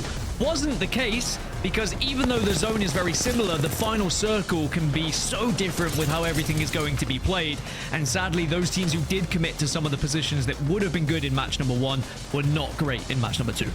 Yeah, one thing to point out here as we see this final fight going down as well is I just want to give a shout out to Naski, because there's a few things that we haven't really mentioned so far, right? And we haven't mentioned perks and things like that, but I think the fact that he had the health regen that he was using in the smokes as well kept him alive for just a few seconds extra to allow a couple of shield swaps, a little bit of extra movement. That little bit of extra HP was so important for him to be able to avoid a few of those gunfights and rat out to those final placings for him. But you're quite right. Even though you're saying, hey, that's almost exactly the same zone, the fact is like a couple of feet away from where the first one was, it just changes the complexion of how that end game is played as well as the approach to it. But as we head into game number 3, the question is, like I mentioned, will we be going back to Skyhook? And my question also to you is, Alliance looking like on paper it was a genius pick to go to survey camp off of their POI draft, but they have not made the most of what is quite a good rotation for them in these first 2 games. Yeah, I think Alliance in particular will be kicking themselves with where these zones have been. We didn't get to see it on our screens in match number 2 with the fight that they took, but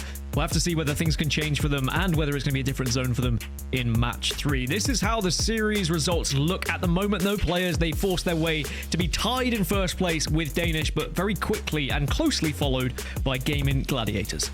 Yeah, impressive stuff from Nasky in those final moments of that game number 2 means that some more points on the board here for 07 as well, which is, like he said himself, it will not be as bad as performance as what we saw in match day 1 from them. And there was that kind of feeling, I think, in the movement that he was managing to pull off in those final moments, that he was just thinking, you know what? I'll do it myself. And that's pretty much what he did in those final moments. 9 lines in behind them as well, but no point sponges after 2 games down. It means it's very, very close as we head into our match number 3 here on World's Edge.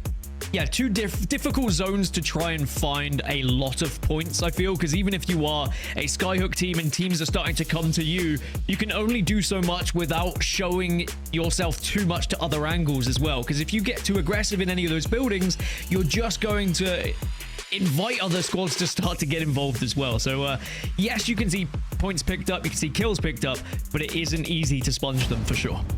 Well, here we go then. Match number 3, the final World's Edge game of the day. Before we change our surroundings and we change what we're going to be looking at and head over to Storm Point, interesting for me to see where this zone is going to be going. Although I will say, Dan, even though we've had the Skyhook zones, it's not necessarily been the wins coming in from the teams who have been dropping over the north. Some teams have managed to make really strong rotates, like players in our last game coming all the way from Big Maud. That's a really strong rotate for them, and it does look like we're going to go maybe a little bit central, maybe a little bit south here. Those ring consoles are going to be important, and Lava Siphon's got one, and 07 have got one as well. I think it's evident that the 2 final circles were difficult to read, even for the teams like Gaming Gladiators, like Passion UA, who find themselves at Skyhook, because you mentioned it, it's Danish, it's players who found victories from Landslide and Big Maud, arriving late and forcing their way into zone and being able to take some of the positions away that weren't necessarily as desirable as first thought from those who dropped in. But circle-wise, well, we're going over towards like the edges of Fragment and Geyser here, so if players can do it from Big Maud all the way up to Skyhook, they'll be licking their lips perhaps when they eventually get said information of where they will be going. But it's a case of when will they get that information, really, because at the moment they don't have access to a ring console or a survey beacon. Yeah, I look at that zone, and I gotta be honest, I'm not 100% sure where that's going, because the backside of Geyser, that's not inside of the zone. You're probably looking at maybe the Hill House being a possibility of somewhere to hold. The chokes, of course, are going to give you a little bit of flexibility, but it could also pull out towards Fragment a little bit more into that open on those rocky areas just to the north of where we saw that zone going. So a little bit of a tough one to read here for teams, and I will say that if you have a ring console, that is going to be valuable information for you. The one thing that Blacklist International do not have over at Geyser is that ring console. They do have the survey beacon, but that's not going to give them the information they want. Yeah, not going to help right now. If they can hold that area for a little bit, then maybe the survey beacon will come into play. A team that did have info was 07, by the way. They dropping down towards Lava Siphon, they hit that ring console, and now they're moving close to the Hill House, but at the moment they are staying a little bit closer to Lava Siphon on the edges, and I imagine they will eventually move towards the Hill House area. Full English are then going to follow up and also get ring console information, but it's players who, players did have ring console information from Big Maud. It was being blocked by one of them, so players, another team that will also know now where they need to be moving. I worry if Blacklist International, by the way, who dropped over at Geyser, who have now gone out their way to hit a second survey beacon, are going to think, we are unfortunate here, boys, because a lot of teams are overtaking us to spots that we could have had. You can see that 07 have decided Hill House is where they want to play. So that gives a pretty good indication of where they believe the end zone is going. You can see a couple of teams also rotating away from the Fragment side of the mountain range, and Blacklist International are behind 2 of those teams now. 3 of those teams, arguably, as players have already moved into Geyser. So it just shows how one bit of information, one ring console, could completely change what your path is going to be for the rest of this game. Yeah, 3D Max are going to opt to take one of these chokes. There's 2 chokes you can hold. I mean, technically 3 if you want to go vault side as well, but that would be a dramatic pull away from zone. I do think that some of these squads who have moved early, as long as they've got controller legends like a Watson, for example, they should be able to comfortably hold said position. But a lot of them that have moved early are just on blues, and you've got to imagine that some of the later movers will be on purples and might just try and take that fight against you.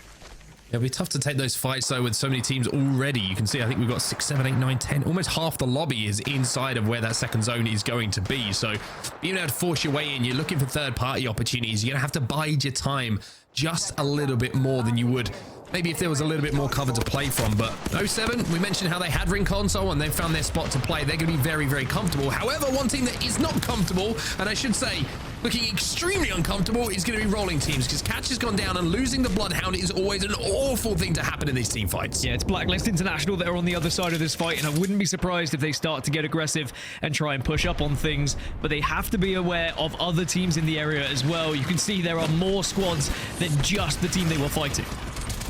Of course, the barrel's going down. Catalyst Q's going down as well. They want to try and force in here. They want to try and finish this fight, but 0-0 has gone down as well, and that's because Blacklist International will also get a little bit of help from distance here from DMS, who are moving up on this fight. And if you're wondering why everyone is here and why everyone is fighting for this, the survey beacon on top of this building is kind of prized, right? It's not only going to give information, it's giving Evo as well. So a lot of teams are finding themselves all of a sudden fighting for it, and now fighting for it essentially keeping themselves alive in this game. Yeah, a lot of teams didn't have access to a survey beacon in the surrounding areas, so they are trying to get this one, trying to play this one, but then they are welcomed by 3 or 4 other teams that had exactly the same thought process here.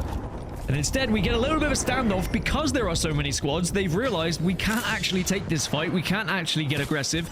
We instead just maybe need to kind of sit here and wait and hope and pray at this point, because suddenly you find yourself in a position like this for Passion, and where do you go from here? What is your game plan? It's going to be a very interesting zone, this one, because even 07, who we've mentioned a few times now, who probably had the prio to the position they would have wanted, if it does shift to the north and away, then they've got a rough rotate to go through the choke and up north towards Fragment. So it could be one of those where if you're coming in a little bit late and you get zone 3 info on one of those survey beacons, it could be, ring consoles. It could be one of those situations where it's like leaving it late is actually better in this game than approaching a little bit earlier on. Something I do want to touch on is we mentioned Full English. They got the ring console scan after 07. A very different approach from Full English. They went all the way down to the southeast, went down to the vault as well. So instead of trying to chase one of the priority positions, they instead are going to be playing edge and just looking to try and maybe pick up some kills and get a little bit further on those Evo shields before they join any sort of position hunting like everyone else has done. And I guess when you see a circle like that, that can be the best decision sometimes, saying we don't really know where it's going to go, so maybe let's just play this one a little later and get another scan later on. Taskmaster was trying to be a little bit aggressive here on the Bangalore, trying to move up on this fight that we saw breaking out a little bit earlier on. He was a bit split from his team, but the wonderful thing about being on Bangalore, of course, is you can use those smokes and the double time to get back to your team. You could overextend a little bit more than some other legends, so making sure that he's utilizing everything that Bangalore does provide to try and get a few kills for his team. But it looks like a change now of decision. They are pinging that ring console. They want to get that next zone information, and it could be key. Could be key, should be key. I think everyone's thinking the same thing. Yeah. Everyone thinking the same thing of where is this zone going? No one really knew, and you could tell by how sporadic the positions are for all these teams. And we've just got the information on our map overhead, but there's a lot of squads who wouldn't have had that information just yet, and it is going to be shifting north. So 07, who had that prediction, who had the priority spot, you mentioned it. They have to move further north now through either chokes, which are both being held by Watson teams. Not going to be fun. That's rough. I'm going to say it is rough. It's one of the reasons that I feel like playing that house sometimes with where the zones kind of, they do shift a lot from that position. It's very rare that you'll see them ending up actually in and around there. Although I am seeing some zones that are being more and more rare than previous seasons and splits. It just leaves you in a position where if you don't get it 100% right, your next move is so tough. DMS now coming in to fight around the beacon building. Can they make the most of it? Great shots from the Havoc, and with the Hemlock to follow up, but it is going to be a trade. Passion get eliminated in the kill feed all the meanwhile, and DMS might get me the opportunity here to res, should do so, and it's going to be perfect for them. They now hold that building. A great push and a great sign of knowing when to be aggressive and when to be passive. Yeah, it's them taking out Passion. So Passion are going to be eliminated after a good start to the day. It's not going to be game number 3 that they look back on as one that's going to give them the fondest of memories. Gaming Gladiators looking to force their way into the zone as well. And you can see the Blaster's already managed to get himself up to a red Evo. As the fight continues, let's jump into a listening with GG. There were 2 teams here, by the way. One was on the... They're on my ping. Okay, need to shoot them away. Shoot them. Both of you. Yeah, I'm gonna pop on and then go look. It's the fucking Newcastle. Newcastle. I'm popping accelerant. Triple take Newcastle. Coming towards you. Purple. Might try fight us. I have a bungle still. I'm looking. They're in front. They're smoking. Yeah, walking up. They're looking for us. Crack one. I'm nading that. I'm nading it. Bungle team, bridge. I'm nading good. Grenading. Yeah, I'm Grenading. Right side, you can dodge right thing. Okay. Cannot see anyone. I'm trying to dodge this bang ult. Running back. I'm dodging. Scanning. Yeah. Here my ping. Run back. Kill left choke. Flying Try again. Fly. Should be fine. Don't worry. Okay. Don't worry. I'm right about left. Let's go. An enemy landed near. Doesn't matter too much. They are going there. Okay. Look choke, last. Looking Look at- choke. looking Turn around. Looking at us. Scanning. You two. One. Need to kill. Absolute One. one. Okay. Couldn't be lower. I'm healing. I need that team might come back, by the way.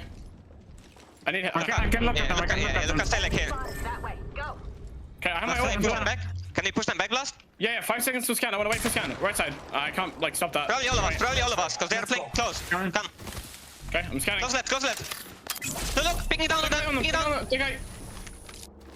Just get don't like. I will say, Dan, that GG give us a great example there of head on a swivel. How many directions and teams you have to be aware of if you're holding down one of these points of contention when you know that multiple teams are going to be moving in from edge. Yeah, they tried to get aggressive, but then they noticed the EXO are arriving from behind, so they quickly have to turn, and now they're going to engage. They've got good initial damage here. Can they follow up with it? I was going to say, it's such a good catwall as well, because they managed to isolate one player. Lufka's going to drop down, and that is what catwalls can do in the aggressive capacity. We always talk about them being a defensive tool a lot of the time to allow you to rotate, to keep your opponents at bay. But if you can split a team who are trying to rotate in, it gives you the freest kill possible, and GG use it perfectly. Well, GG on the hunt again, but behind them, there's always a bigger fish. The full English are there and waiting, and if they're not careful, they might get caught off guard here. So Gaming Gladiators need to be careful. They do spot them, and they do get the turn here. A good AE damage from Light, and now GG, they can start to engage if they would like to on full English. Good damage, going to jump up here. Do they have enough damage to go up against that Havoc that was ready to fire? Doesn't get that initial knock, but is enough to allow his teammates to move up, and they should be able to ban heal from here. Bangalore going to come in as well. Lufka's trying to take a little bit of an off angle to avoid it, but does get stunned, so he's going to be out of that fight for a few extra seconds, but it looks like Blast has done enough damage to force that team away. Yeah, Blast was able to get the kill onto Lifen, so that means that full English are going to have to back off here, but that does then allow Kneecap to re-engage, and Gaming Gladiators at the moment just back and forth, but are somehow doing enough damage to keep everyone away. But Kneecap now say, look, we've got the Havoc, we've got the position, we've got the high ground, perhaps we can get involved, but no, Blast again getting the damage.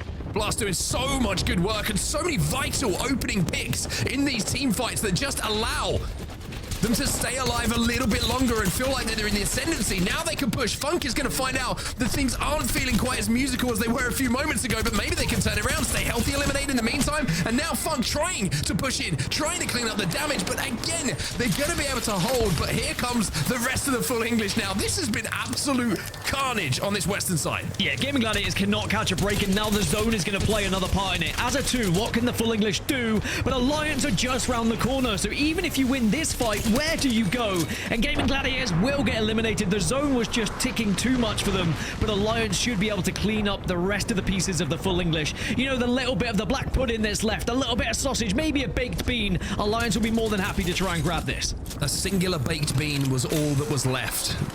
That's my poetry for today. Alliance, though, trying to clear out this west side, trying to make sure that this is the zone behind them with no one else rotating in so they can play with their backs to zone knowing they are safe. A huge opportunity here for Alliance as they will have great priority to this zone. Their next point of call is going to have to be to hold out the teams that are coming in from Fragment. Forbidden eliminated in the meantime. Full English will be eliminated as well. It's 12 squads remaining, and no surprise, Dan, with this kind of zone, with such little cover, to see so many teams having to be aggressive and trying to take fights. And it's even going to get worse as Case Winnie, as the Newcastle goes down. ExoClan get eliminated. 11 squads now remain, and look where the zone is going. So there's only 2-3 teams that are within this next circle at the moment. Everyone else is outside, and 2 of those squads are Danish and FA kids who are holding the same building together.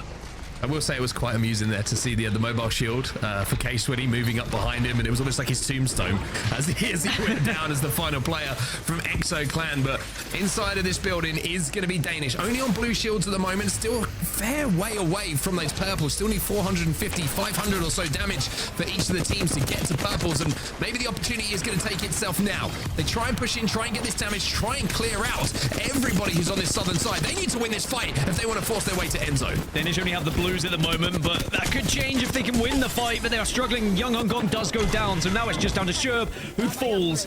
10 squads remain. Danish will be eliminated, and FA Kids come out on top.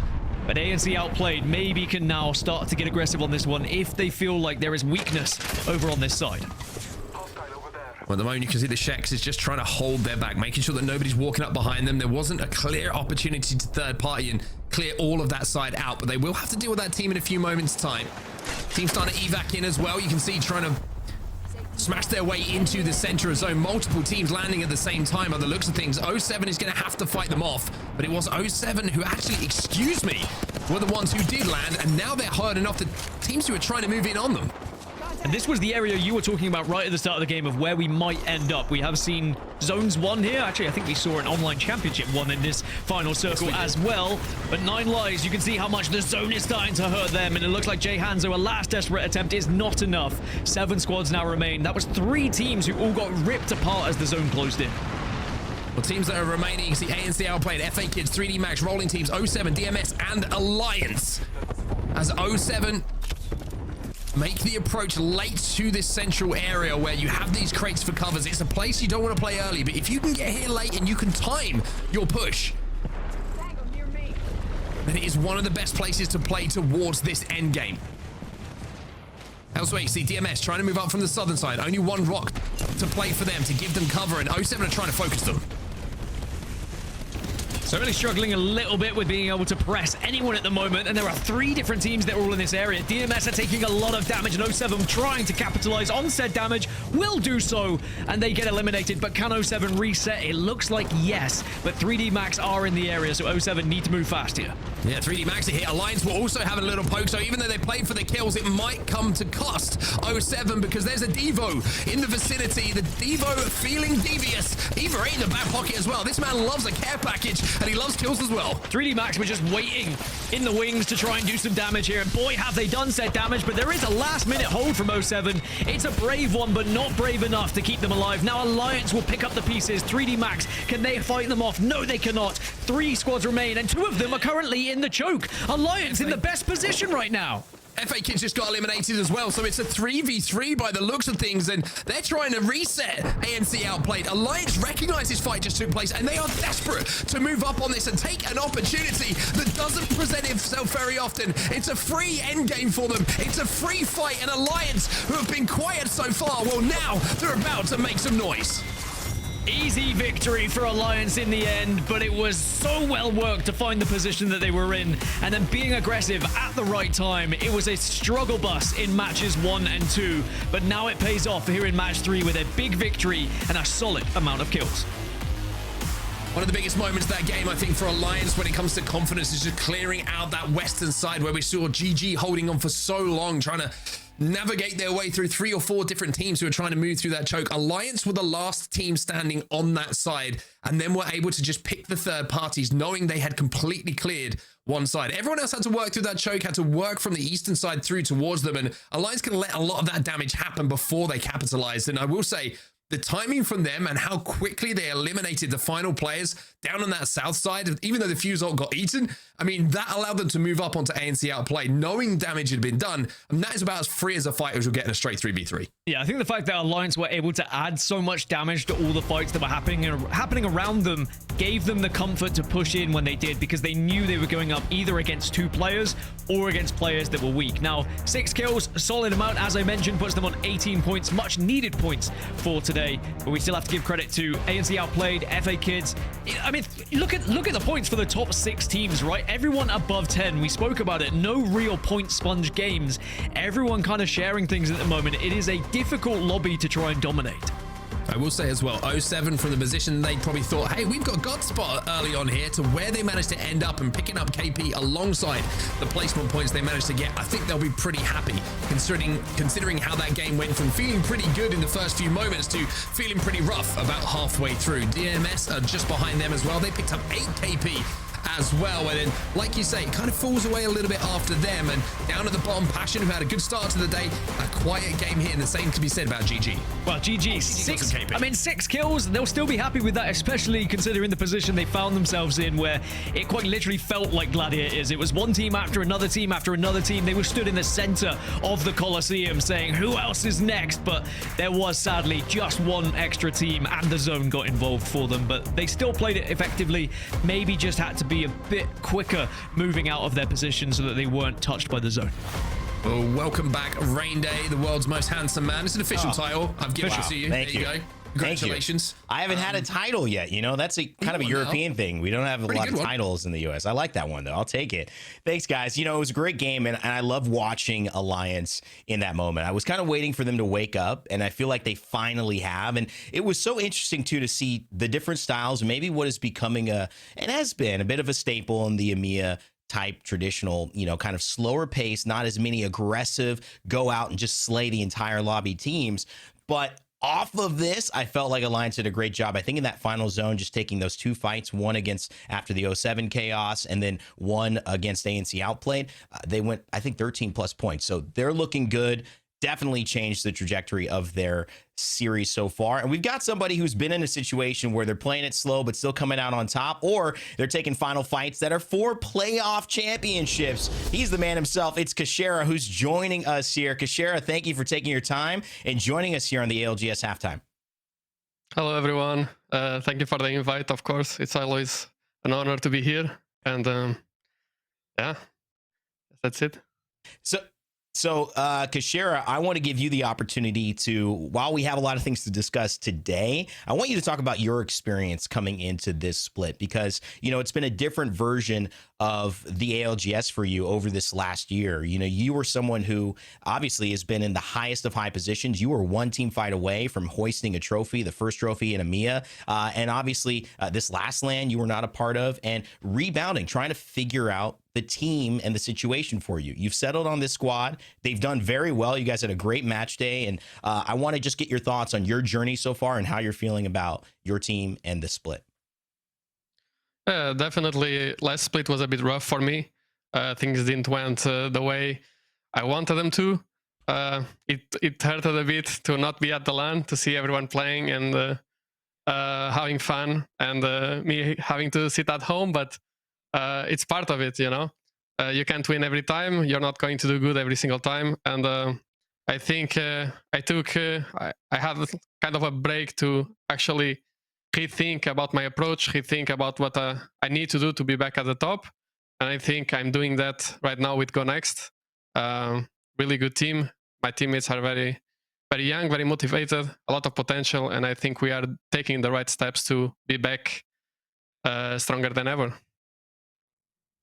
Well, it's been a very strong start for you guys. I want to get your thoughts on Season 21, because it's been another huge change in Apex Legends, right? And I know that you were a big advocate of the POI draft and, you know, the effects it's going to have on the game. You said you took a little moment to kind of reevaluate what's going to take to get to the top. Do you feel like your stock rose as an IGL, an established IGL who's had success with this POI draft? Because I feel like it's putting even more pressure on the IGLs to be adaptable, flexible in big moments. Yeah, for sure. Like I'm kind of used to being the player that kind of flexed every single LAN, being the player that, even though I qualified for example, last year, every single final from upper bracket, that didn't really have a good POIs in finals. And I feel like with this change, maybe things can turn around. And if I'm able to be at the same situation, maybe this time we don't lose on the last fight and we lift the trophy. Who knows? Well, I'm sure the smile on your face would be far bigger if that were to happen, and I wish you all the best of success for that. I mean, it would feel like history repeating itself if we ever saw you in a final circle in that moment. But let's talk about those final circles that we've just seen in the first 3 matches, Kashera. The first one being in Skyhook, and it was won from a team in Landslide. Talk me through what you saw. Was there any key takeaways here? The key takeaway is that GG did an amazing job holding that northwest side of the map, killing Alliance in the early game, and then dominating that entire area that allowed them to walk into the zone basically for free. They had a really hard game. All the three teams that were in the middle of Skyhook, kind of like, as soon as they rotated into the middle, they didn't really have to do much. It was more of like waiting for the zone to pull towards them and just do firing range. But yeah, like it still takes some type of knowledge to be in the right place at the right time. Danish just controlled the entire height. They still had this blue crate that gave them the ultimate height, the ultimate cover. Everyone had to fight, and they just end up winning the game kind of for free. Yeah, I mean, sometimes it happens, the game comes to you, but then in match 2, we saw a very similar zone, but slightly shifted to the other side. What did you see in this one? Yeah, like this is one of the examples that even though the zones were similar, the end teams were completely different. The efforts that needed to be put in for the teams to be at this last match, like at this last ring, was a lot. And I want to shout out like 07 and the players.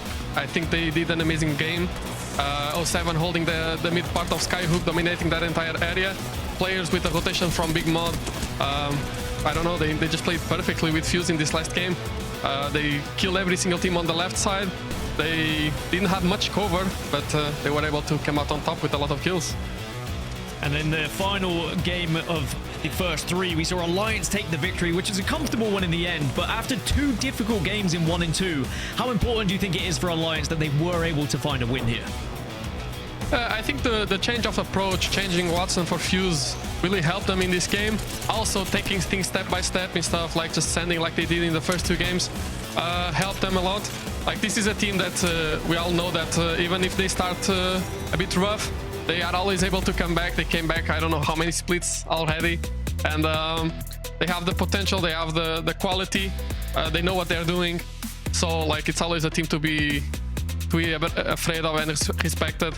Them taking that like west spot in zone 2, holding GG, because I think like GG was doing an amazing job on that edge. Like those 6 kills, like not many teams were able to do those 6 kills that they did, and they ended up getting third-partied by Alliance. But Alliance with a good adaptation, picking Fuse. And yeah, let's see if they come up with how Pathfinder will work for them in Storm Point. Will be interesting. You know, Kushera, that's what I want to leave you on as we take a look here at these final series standings for our World's Edge games. Obviously, players 07, Gaming Gladiators, 9 Lives, all within about 4 points of each other. Let's include Danish with that and make it 5 points. You know, you bring me back to kind of the more traditional conversation I like to have in Apex before we let you go is meta, is characters. And one of the characters that in Season 21 got to change and why we're seeing him more is Fuse, to be able to see those, you know, provide that controller vision for a team and give them a lot more pressure in those end zones. You're someone who's pioneered, not pioneered, but I guess been the face of Watson crypto comps for a while and things that are not traditional but really successful. How do you feel about Fuse kind of going against some of the traditional styles here in the meta, and what do you see for the meta in our, you know, upcoming weeks here for players who are watching at home? I think like if Fuse doesn't get a nerf soon, I think we're gonna keep seeing this trend of like people picking up Fuse, especially the stronger teams, because I think the Fuse is the new lifeline basically for these teams. Like especially for example, like the regional side of things, not the land side of things, because the best teams have such a high skill gap compared to the mid-tier teams that they're gonna use those characters that will give them advantage to fight and have a stronger team fight, instead of like those control characters that help you rotate or help you hold a spot for longer, because you know you're good, you know you have that firepower, and if you utilize those characters that will enhance that, you can do like Alliance they did now, or players that did in game 2, which is like just dominate everything around you, just put an immense amount of pressure. And yeah, like it's one of 2 things. If you want to counter that, you have to play Watson, and Watson is just gonna force you to play so passive during the entire game that most teams just end up being blue shields, while with you in Fuse, you're gonna be like 2 purples, 1 red, or 2 reds, and you're gonna be the boogeyman of the server in a way. Yeah, I mean, you know, I love soccer. We talk about soccer football here all the time. You could send the wingbacks forward all the time and keep the pressure up if you know you're just going to control the ball, you know, add 2 more offensive players into the mix versus sitting back and playing passive. I love it. Thank you so much, Kashir, for all your insight and joining us. It was great to hear you talk about the games, and we're going to send you back, but thank you again for joining us on this halftime. Yeah, thank you for the invite, guys. Have a good stream, and yeah, let's go. All right. Kashira from Go Next. Good luck. He's not playing today, but he's watching. And thank you so much for the insight. Mark, it was great to hear him talk about that. I love the meta conversations as well. And we'll continue on. Dan, you've done great. First 3 games are all yours. We're going to give you a break now. So rest up. We'll see you back here for games 5 and 6. Mark, let's go back into it, though, as we transition into game 4 here on Storm Point. How'd you feel about his general comments? Any takeaways there from Kashira's insights? I think it's always fascinating to look at, like you say, legend composition, how legends changes, how metas change. And it can be even the smallest things now that you don't almost go sort of unseen until you read like a little bit deeper into the patch notes. Like early on, everyone's picking Caustic. It's like, why is everyone picking Caustic all of a sudden? Why is Caustic such a go-to? And it's because of the early power spike that he had with the perk system, right? The fact that you had the enlarged ultimate available when you were only hitting blues, well, that's been changed, and now you have to get to purple before that, and you're like, do we have that power spike we need for an early fight? It's going to be a more effective legend in the end game in comparison to someone like, you know, a Fuse, which is going to help you get up Evo, is going to help you storm buildings, it's going to force people out from cover. And I think it's fascinating to see what Kashera was saying as well. Like, I feel like it's a character that you play if you're a highly skilled fighting team, because you are giving up a more defensive character for it. But it's the classic saying, right? Defense. I mean, attack is the best form of defense. If you can kill a team before they can even do anything, who cares? I've always loved that, and that's why I went immediately to the football, the soccer analogy, because to me, that's how the teams that I was on like to play. That was always my mentality. If we're attacking them, they're not attacking us. So let's just keep the pressure on, and then we'll have the ball, we'll have the rhythm, and it's what feels like a Fuse allows the teams to do. And he made an interesting point too. He said the high tier teams there's such a skill gap between the mid-tier teams as we look at these teams. Well, maybe the POI draft is helping to bridge that gap here, because certainly, you know, Mark, we're not really seeing too much of a difference in terms of points. I mean, the top 10 teams are, you know, one decent game away from swapping their positions. Yeah, it's very, very true. It's very, very close this week, and maybe that's just saying this is an equally skilled lobby. Nobody's really getting an advantage over anyone else when it comes to those team fights. And just looking at some of the POIs, one I do want to call out here, you're probably thinking, hey, why are Alliance picking up Trident? That seems like a really, really weird pick. Well, I'm pretty sure there's no one at Northpad, so they're going to be able to grab the Trident, move over there. They're going to essentially get it for free themselves and cover a little bit more ground. So that's why you're seeing that as a pick. Jurassic in the center of map is always good for full English. They like to be a team who can get to zone as quickly as possible. But I think it's, you looking at Storm Point and looking at the stats, the mill is the one that people are going for at the moment. That's where the most success has come from. That's where the most total points have come from so far. So keep an eye on the mill as a POI that's always going to be picked very, very early on here, and passion of the team who are going to have it. Such an interesting element for these teams trying to go back and forth in these different maps, and now having to do the POI draft, which we've already determined happens a couple of days before we go into our pro league. The captains are given a snake draft, so if they get first, that means they also have the 40th pick, and that will mean that they've got to find out how they're going to prioritize where they go and on which map, and of course where they will have the last pick. And it'll go pretty similarly if you're 20th and 21st as well. A lot of these teams, though, you know, to me, it's not been too different in terms of the zones that we've played. We've seen 2 skyhook zones in World's Edge, and that was very similar to last week as well. And it almost got people saying, Pat, you know, quotation marks random, right? And that's a fair assessment, because there are some very similar zones that we tend to see. If it's a south zone as well, you know, we've seen teams already start to kind of hedge their bets on north spots, which are already pretty prioritized. Places like Echo HQ, I mean, I know Mill gets a lot of these great spots, but I love these south zones in Stormpoint, and I feel like there is a lot of history backing up that these are pretty good choices as well, not just for loot, but in terms of where these games, you know, tend to end, or at least have over the first part of this round robin. Yeah, I mean, again, you look at Alliance's pick, and I think it was influenced by what they'd seen so far, maybe in scrims and some of the game days that they've played, right? They were thinking zones seem to be going more north. We haven't had a lot of southern zones, and it's a risk, of course, because what happens if all of a sudden you get those southern zones, you're kind of giving up what you might have had in the POI draft as a POI that gives you better access to those zones, and you're more comfortable traditionally playing from the southern side. So all of these factors start to play into it. And the more I've been thinking, and I was thinking while I had the break a little bit earlier, I was like, there's so much going on at the moment. And it's like, what's going on here? Like, how do we play from here? Like, what's our rotate the zone? I think it puts even more focus on like the fundamentals of Apex Legends, which is just winning fights. It sounds like you can get too like caught up in the weeds sometimes, and what POI we're playing from, you know, what Evo we're going to have available, how we're going to rotate, what teams are next to us. It's like, none of that really is as influential as it could be if you're winning your fights. So you're looking at North America is a great example of it at the moment. And I'm going to talk about Falcons. I have to talk about Falcons, right? You got to, really. Yeah. They are the team who at the moment are proving that, because from POIs, wherever they're playing from, they will win an early fight that allows them to then have an advantage in fights going forward. And I think you've got to sometimes look at those fundamentals, and the teams that are at the top are still the ones who are going to win the majority of those fights.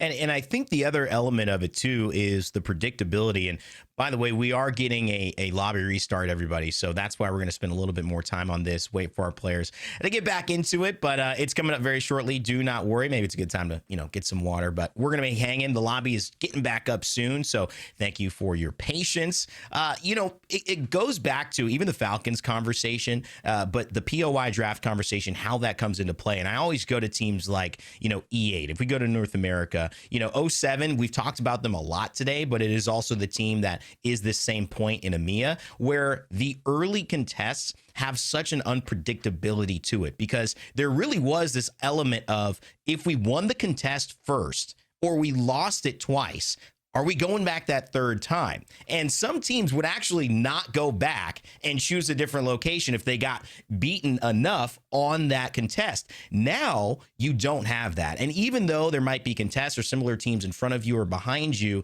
even the consistency of knowing exactly the fight you're going to have to take. And also, let's not forget this, Mark, what team you're going to be fighting. A lot of these people are drafting knowing that, hey, we're making that North rotation. We know that it's this team ahead of us. We know that it's FA Kids who are going to be right behind us, and we can win that fight. We know FA Kids. So we're going to take that aggressively, and versus, maybe there's this random anomaly there. I think that also gives players like Falcons, who have a ton of extremely experienced and talented players, and anyone in EMEA as well, the confidence to take those team fights without any like random things showing up and ruining what is a good game plan. Yeah, I think I was mentioning earlier, like a lot of pressure is going to be on coaches and to formulate macro around some of these POIs. But I think the most simple things that you're looking at is like, what teams are around us? What teams do we feel like we're going to be stronger than in a team fight historically? Maybe we plan to rotate that way. But then again, you've got other things that come into it. Like you're planning to rotate towards zone, but then you've got to think about your path into Evo, right? And that's right. All of these things start to come into the equation. That's why I think it's the most fascinating that Apex Legends has been in quite some time, because every single game is this like standalone thing where there is no repetition. Even though we saw, I think a great example is map 1 and 2 that we had today, right? You're looking at the zones, you're going, hey, these are almost exactly the same zones, but we don't have the same teams in the end game because of various reasons that might have happened. Teams adapt, teams play for different spots, teams have different paths to go and get evos, and you don't get that repetition that sometimes we would have seen in some previous games. So one thing to note here as well, as we do see Alliance with that Trident pick, it's not as crazy as you think. They do have Northpad available to them as well. You mentioned the south side of Stormpoint, and I want to kind of talk about this a little bit when we get to it, because historically, I would say we see two teams that are landing down on the south side around Echo Station and, around that area. But because of the fact that now some of the POIs are, I would say, considerably weak, and I'm talking about ones like Prowler's Nest, Cliffside, you're not going to be wanting to pick them. It's one that would be split, I would say, and maybe you get two POIs previously. Now there's a team there between the two teams which traditionally would have been there. So it becomes a 3-team kind of area on the map, where you have Devastated Coast, you have Echo Station, all these teams starting to stack up. FA Kids, look, perfect example here, right? Echo HQ maybe gets picked up by someone else. Coastal Camp gets left on its own. And now you're going to have to plan your rotate where you're thinking, hey, depending on what time we leave our POI, how fast is this other team going to be looting? Are they still going to be there? Are they going to wait for us? Are they going to try and rat it if we have a survey beacon or a ring console? So you have to keep all these things in mind, and every single step that you take will be a little bit more treacherous than it was previously. And it's such a great example of looking at that over our last games too. A lot of teams, even though they know where they're going, they ran into some teams a little too early, got caught out, and that's still going to happen in Apex. It's not a perfect game, and these aren't perfect players. There will be mistakes that are made, but Nasky, and because we had him on halftime last week, gave us a really good awareness of what an IGL is going to need to do. And no matter what position you're in, you have to be aware of all of the paths from the other positions near you and the timings on where they are, especially in terms of rotations. You see how fast that Trident gets picked up from Alliance in effect? You've got to be aware of that. So you probably have to have done that. And that is going to require more from our IGLs, as you have so eloquently mentioned and pointed out, Mark. And we'll see how it goes again today. It looks like it won't be at least the most southern of zones, as we start off right in the middle, as most teams going to have a pretty even chance there on rotating early into that zone. And I'm not crazy. Alliance are essentially split dropping. You can see that they're doing North Pad and Trident. I would have said it would be, if someone was at North Pad, I can almost guarantee that Alliance would not have been picking it. They would have been picking North Pad and leaving Trident free. But you're saying center, I'm saying center slightly north, because I cheated waiting for the zone to pop up. It's going to be Cascade Falls. I'm going to be honest, I didn't see that as a Cascade zone the first time I saw it. So there you go. And it's ANC outplay too, so this is going to be great for them. They're one of our leaders here in EMEA, and they continue to play zone very, very well. Question on the wins is still the question that we're asking, is they've done a game, they've done a match day win without winning a single game. So that is something we'll see if they can pull together. But you know, Andy Jax, Willem, and Shex, who was getting Shexy. I love that, Mark. Will there be in a good spot today to continue that action? It's a good name, but it's also a career ender if you get it wrong. it's always a risk. So yeah, maybe I'll put that one in the back pocket for back pocket. Yeah, you don't want to be saying it when you're a little bit sleepy. Put it that way, you're a little bit tired later in the day, because it can be a fraudulent slip of the tongue. But ANC outplay, this is another interesting conversation to have. Right, they have zone. Not sure if they have a ring. They do actually have a ring console themselves as well, but you got to remember now that it's not just a case of setting up in zone and saying, hey, great, we've got a certain amount of armors, we can level up with a 30-30, whatever it might be from zone. You still have to kind of overextend a little bit to hit some Evo harvesters to make sure that you've at least got blues. Because if a team finds out and armor checks you early that has an advantage, and they know that you have Godspot, they know that you're the team that lands there, and they get the armor check that tells them that you're on whites and one blue, they're going to fight you straight away for it. It's such a difficult fight to have early. And not only are you giving up Godspot, not only are you giving up potentially a top 5 guarantee, that you're falling out in 20th, which means 0 points. So it's such a difficult balance to kind of hit. And that's, to me, the thing that we have seen plague EMEA as a region. And EMEA has been such a spotlight of greatness for so long. So many teams have been the marquee teams that we look at when we go to a split playoffs and we see our winners finals and we see the actual match point finals. Who's in there? There's always a few stars from EMEA, 3-4 teams that really shine. And, you know, Alliance certainly is one of them. But when you look at the things that have plagued them, it's certainly been the inability to be consistent in those lobbies. And I think that's where EMEA as a region, in a weird way, excels, because I think they play pretty consistently across the board. We're almost, you know, you go 4 or 5 games deep, you're not quite sure who's going to win until game 6, halfway through. And so it's a weird thing, Mark, to look at. But I also think, you know, every team has their, and every region as well, has things that in certain metas amplify. And I think definitely in last meta with the same legends, the same thing, it hurt EMEA. But I think maybe in this, where there's a little bit more, you know, there's some risk being taken, especially even looking at the Fuse or the Watsons filling in with the Bloodhound and Bangalore, you know, could pan out well for some of our teams to finally get that edge. Well, it's no better opportunity than when a fresh meta develops, right, to get ahead of the curve and put the time in. And this is probably the biggest change that we've seen since Evo Shields, I would say, in Apex Legends. But elsewhere, you're going to see a couple of fights, not really strong fights, I would say. People kind of peeking at each other, having a little prod. Command Center is going to be the point of contention for these teams. 3D Max up on this height. Unfortunately for them, you can see they do not have barely any Evo. They've still got 186 Evo to even level up to blue at the moment. So that's why you're seeing them maybe try and think about hitting a survey beacon just outside at the moment through the spider tunnel. But a lot of work for them to do. before they can even think about fighting. Because like I mentioned, if the team finds out you're on white, I don't care if you're prime TSM. I had to get one TSM in because I thought that would be fun. You're still going to get run out. Full English, the team I love talking about. They just have, you know, so many members of this region that we've kept an eye on, from Sir Dell or to Phoenix, who with Forge Gang splitting, trying to find a new home and a new narrative for this spot. And this one, though, players coming off a win as well. First place in the lobby, they drop down, and Kazakh in the fire from Fighto's Motherload. Kazakh going down, though. It's Passion right on the other end of that. 0-0, almost taken down, but that's it. A sliver of health. He's going to get that shield battery off, and this should be Passion cleaning it up, no problem. Yeah, not sure about that play. I have to say, I hate to be critical, but it's my job to be sometimes. That just looked like a full send onto not a lot of damage. So I had to go back and watch that one, get back in the lab and VOD review that one to see exactly what the play call was. But for now, at least Zhanya's managed to get out and managed to stay alive. Doesn't have the banners, though, which is a slight problem, of course, but we'll live to fight another day. It was an interesting one because they had that spot which traditionally NRG play, a form of X set, of course, where they play that little rock formation. They play the height a little bit below it. Maybe someone thought they got more damage than they did. Maybe they were going to try and play off the fuse ult, but ultimately you look back on it and think, whatever we did, it wasn't the right decision. And sometimes do we just underestimate visual clutter and like how that impacts a team? Because if you don't hit that fuse ult correctly and you're not getting the highlights inside, it's just very hard to see past it. And if you go down and you're even level, you don't have any height, it can be like, where are they? I don't know. I'm shooting. That's the split second it takes, because they know where you drop down from.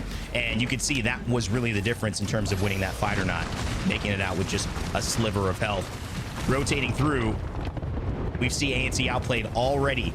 Careful and ready to go inside the building. The full English trying to jump in and siege. They're going to throw a smoke as they cross. Phoenix letting Lyfin go in with a little bit of cover.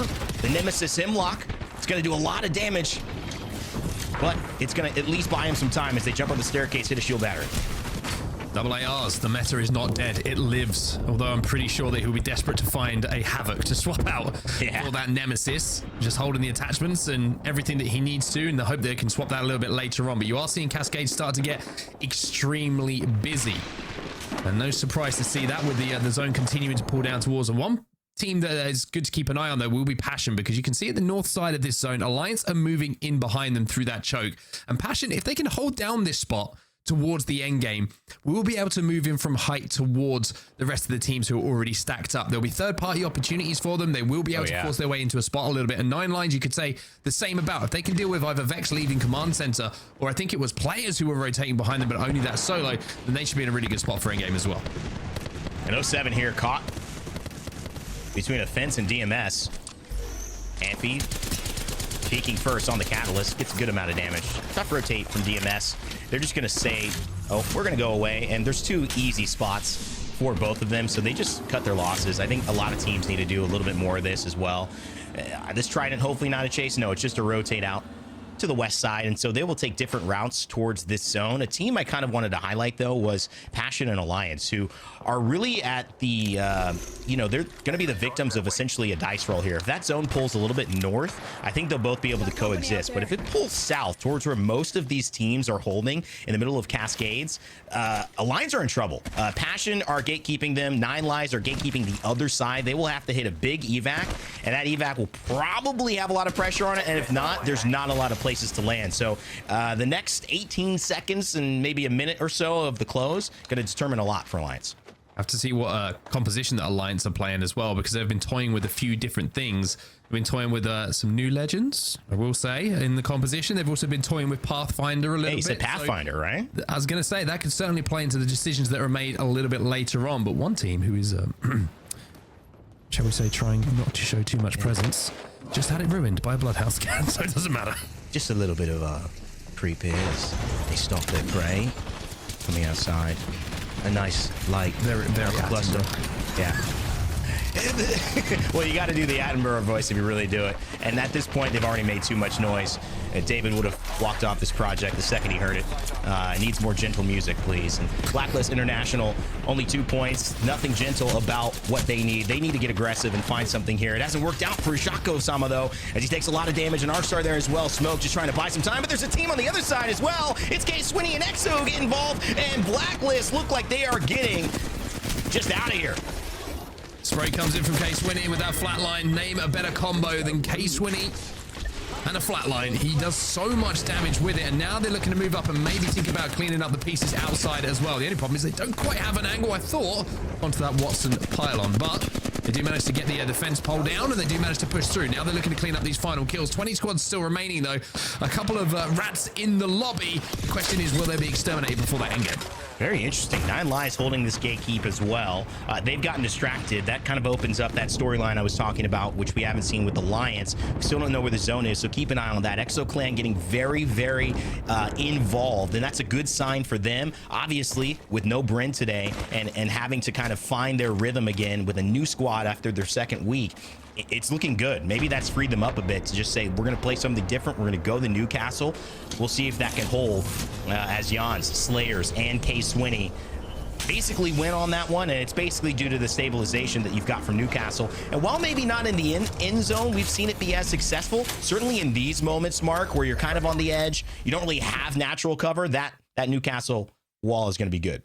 Yeah, certainly can provide you with some cover. Alliance I want to talk about as well, as we do see the zone pull away from Cascade Falls and towards Stay Healthy Danish and rolling teams. Everybody who's in Cascade Falls is going to be really happy right now, just so you know. But Alliance is interesting because they've been waiting to hit that survey beacon all of that time. They weren't willing to take the fight with passion. They knew they were being held out. They were waiting to see where everyone was stacked up and where everybody was going to be playing. Now, they don't have zone information here, Alliance, and they're going to have to force this fight now to get towards zone. But the interesting thing for me is where they're going to try and force themselves. Is it towards Cascades?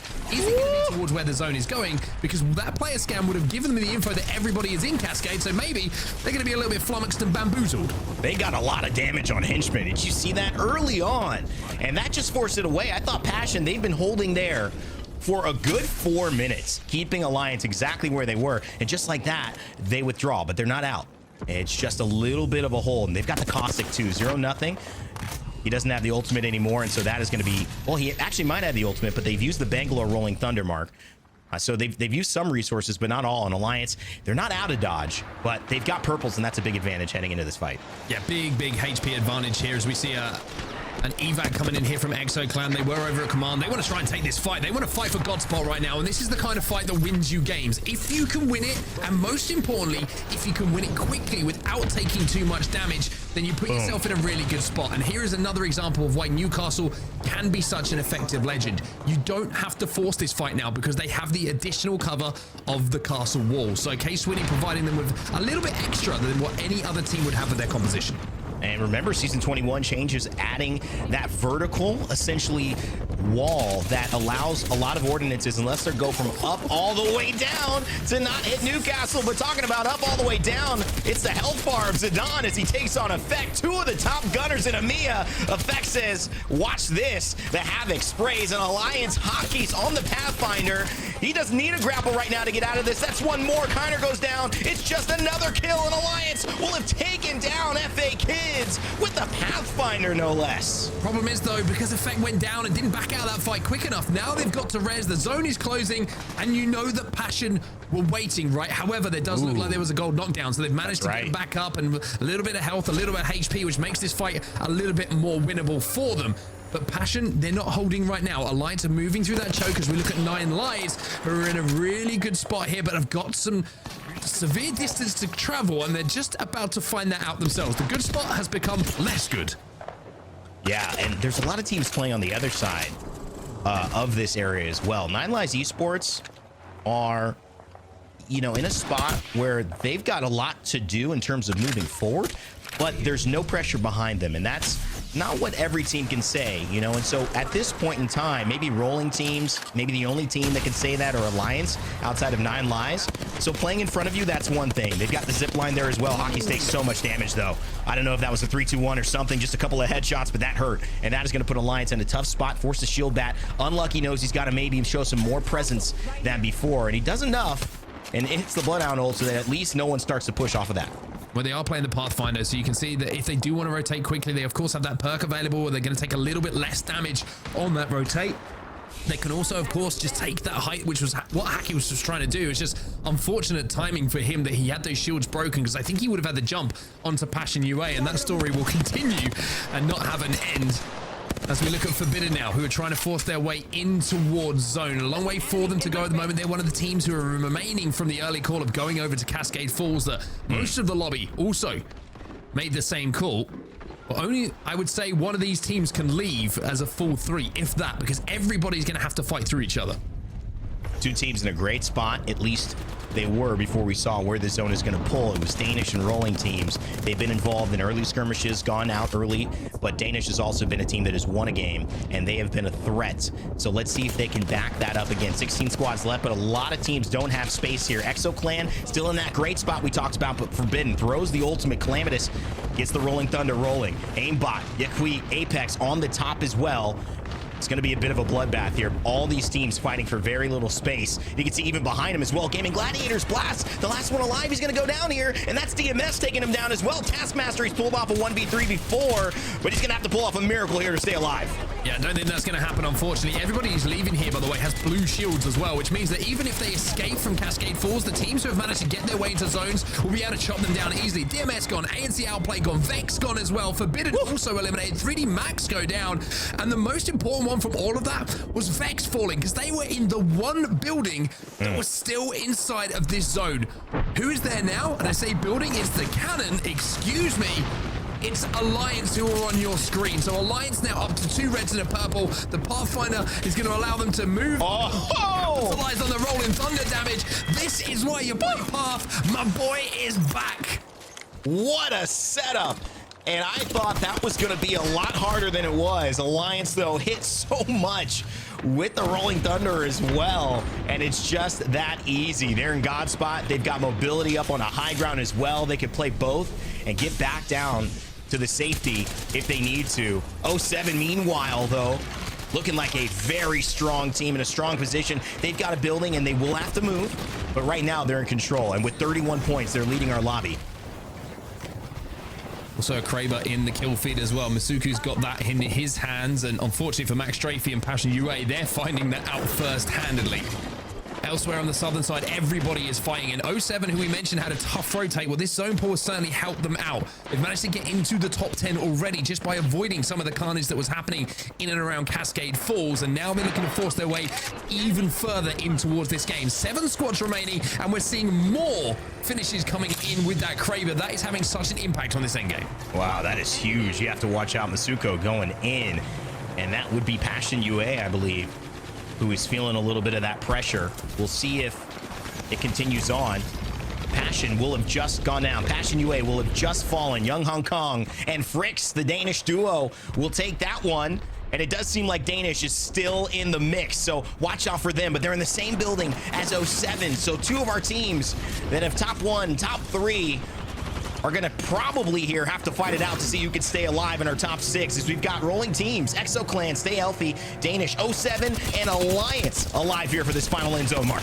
This is such a big push, a huge push, but unfortunately here, it looks like Alliance will come out on top for rolling teams, because they managed to pop a bat at just the last second as they finished that first fight. However, having held off once is great, but Danish now are going to move in and should be able to clean this up pretty comfortably. Just hit your shots. It's as simple as that. But is anyone going to be here to third party?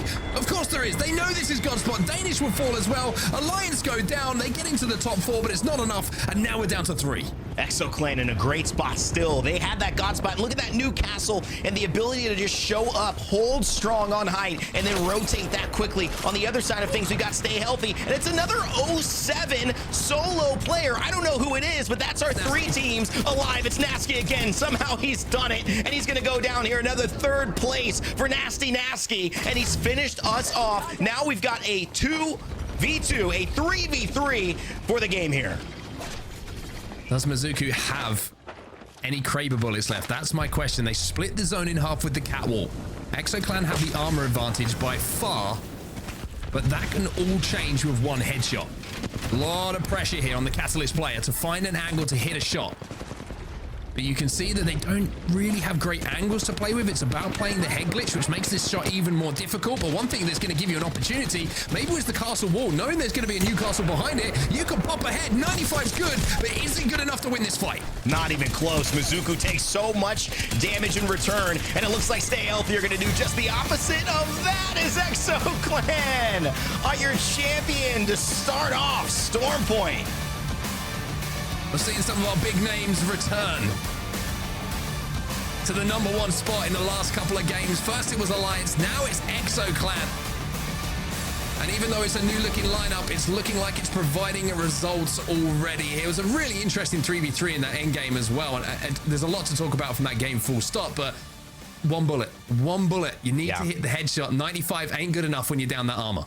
And it's too close because the retaliation is immediate, and it's from 2 or 3 players at that range. The head glitch was great, but you're right. You kind of put it all into, I either hit this shot and we win, otherwise, if I hit it looked like a leg shot right there, we do not get enough value from it. And I think that's just something that, Mizuku had to live with, because you've gotten 2, 3, 4 kills. Maybe the reason you're in that position is because of what you've done with the Kraber up until that point. It certainly affected the lobby. It certainly put Stay Healthy into a great position. But I think the fact too is that Stay Healthy, Mark, had to deal with Nasky as well. They had to kind of drop down, deal with Nasky, that solo player. He affected them more than he affected Exo. And there was also no play off of the Catalyst wall, because it was just an immediate Newcastle wall from Exo right there. And so they weren't really able to get much of it. And essentially playing the head glitch, they also kind of gave up the high ground. Yeah, it's an interesting end game, wasn't it? I think they wanted to leave that high ground a little bit earlier than they could to play that head glitch, because if they weren't, if they left it later, then they would have been easy pickings, as they would have had to drop. But I think one thing to note there was actually the armor difference between the two teams in that final moment is somewhat surprising when you have a player who has a Kraber in their hands, right? Because you're expecting them to hit a few shots. We saw a few being picked up, but it wasn't able to transfer into a couple of purples, dropping it off to a teammate maybe to use to get a little bit of Evo armor up. Who knows? But Exo Clan, they're going to be the ones who succeed, and they're the ones who benefit from that leg shot, not the headshot. Kills for them as well along the way. That is a big, big game from Exo Clan. Huge game as well. They match players, I think, with the highest score total of game this day. And that's, if you are end up tying, that's our tiebreaker. So that'll be interesting as well. We'll have to go to a second tiebreaker if those two teams are in that position. Stay Healthy with 14 overall points. Big note here, 07, they did adjust with placement points. Alliance added 10 kills to the 5 points they earned from 4th place. Danish and Rolling Teams also getting 6 and 7. And 3D Max, big shout out as well, 10th place, but 6 kills, giving them 8 overall points. They need the big win. They are sitting last in EMEA in the overall standings. But Mark, bottom 10 as well. We saw a lot from Blacklist International. These types of teams, you don't see the full story all the time. Very heavily in the mix, but not getting great results here in this game. Yeah, two teams like you mentioned, the ones who picked up KP that didn't get the greatest of placement points, like DMS, for example, they were 2 of the teams who were trapped in Cascade and kind of the benefactors of leaving and picking up some of those KP on their way out. Placement points was always going to be difficult with that somewhat unpredictable zone shift that we saw, but coming out with at least some KP in a game like that, where it's like, oh, we're backs against the wall now, we just got to find points where we can, you're not going to be too disappointed, even though, 14th overall is not what you want. Now, I asked a question to Dan, because when we were commentating, the question was in Skyhook, why didn't Newcastle work? Well, at this point, Mark, the question is, why did Newcastle work? K-Swinney have found a way to do their thing, and they're playing it in a really interesting way, and it's put them at the top of the leaderboard. Yeah, I think the reason I think Newcastle works, maybe not just as a legend on this lineup, I think it forces K-Swinney to anchor a little bit more, right? It forces him to play a little bit more of a reserved role. And we know he loves to be aggressive. He loves to lead from the front. Historically, he's always been a player who likes to be in the fight. But I think if you can maybe control the adrenaline a little bit in K-Swinney by putting him on a legend, which kind of forces him to be the pivot point for his team, I think you're going to see some more benefits than you are detriments as we take a look at those overalls. I mean, Exo Clan jump up to first place now with that performance. So maybe it's not the legend.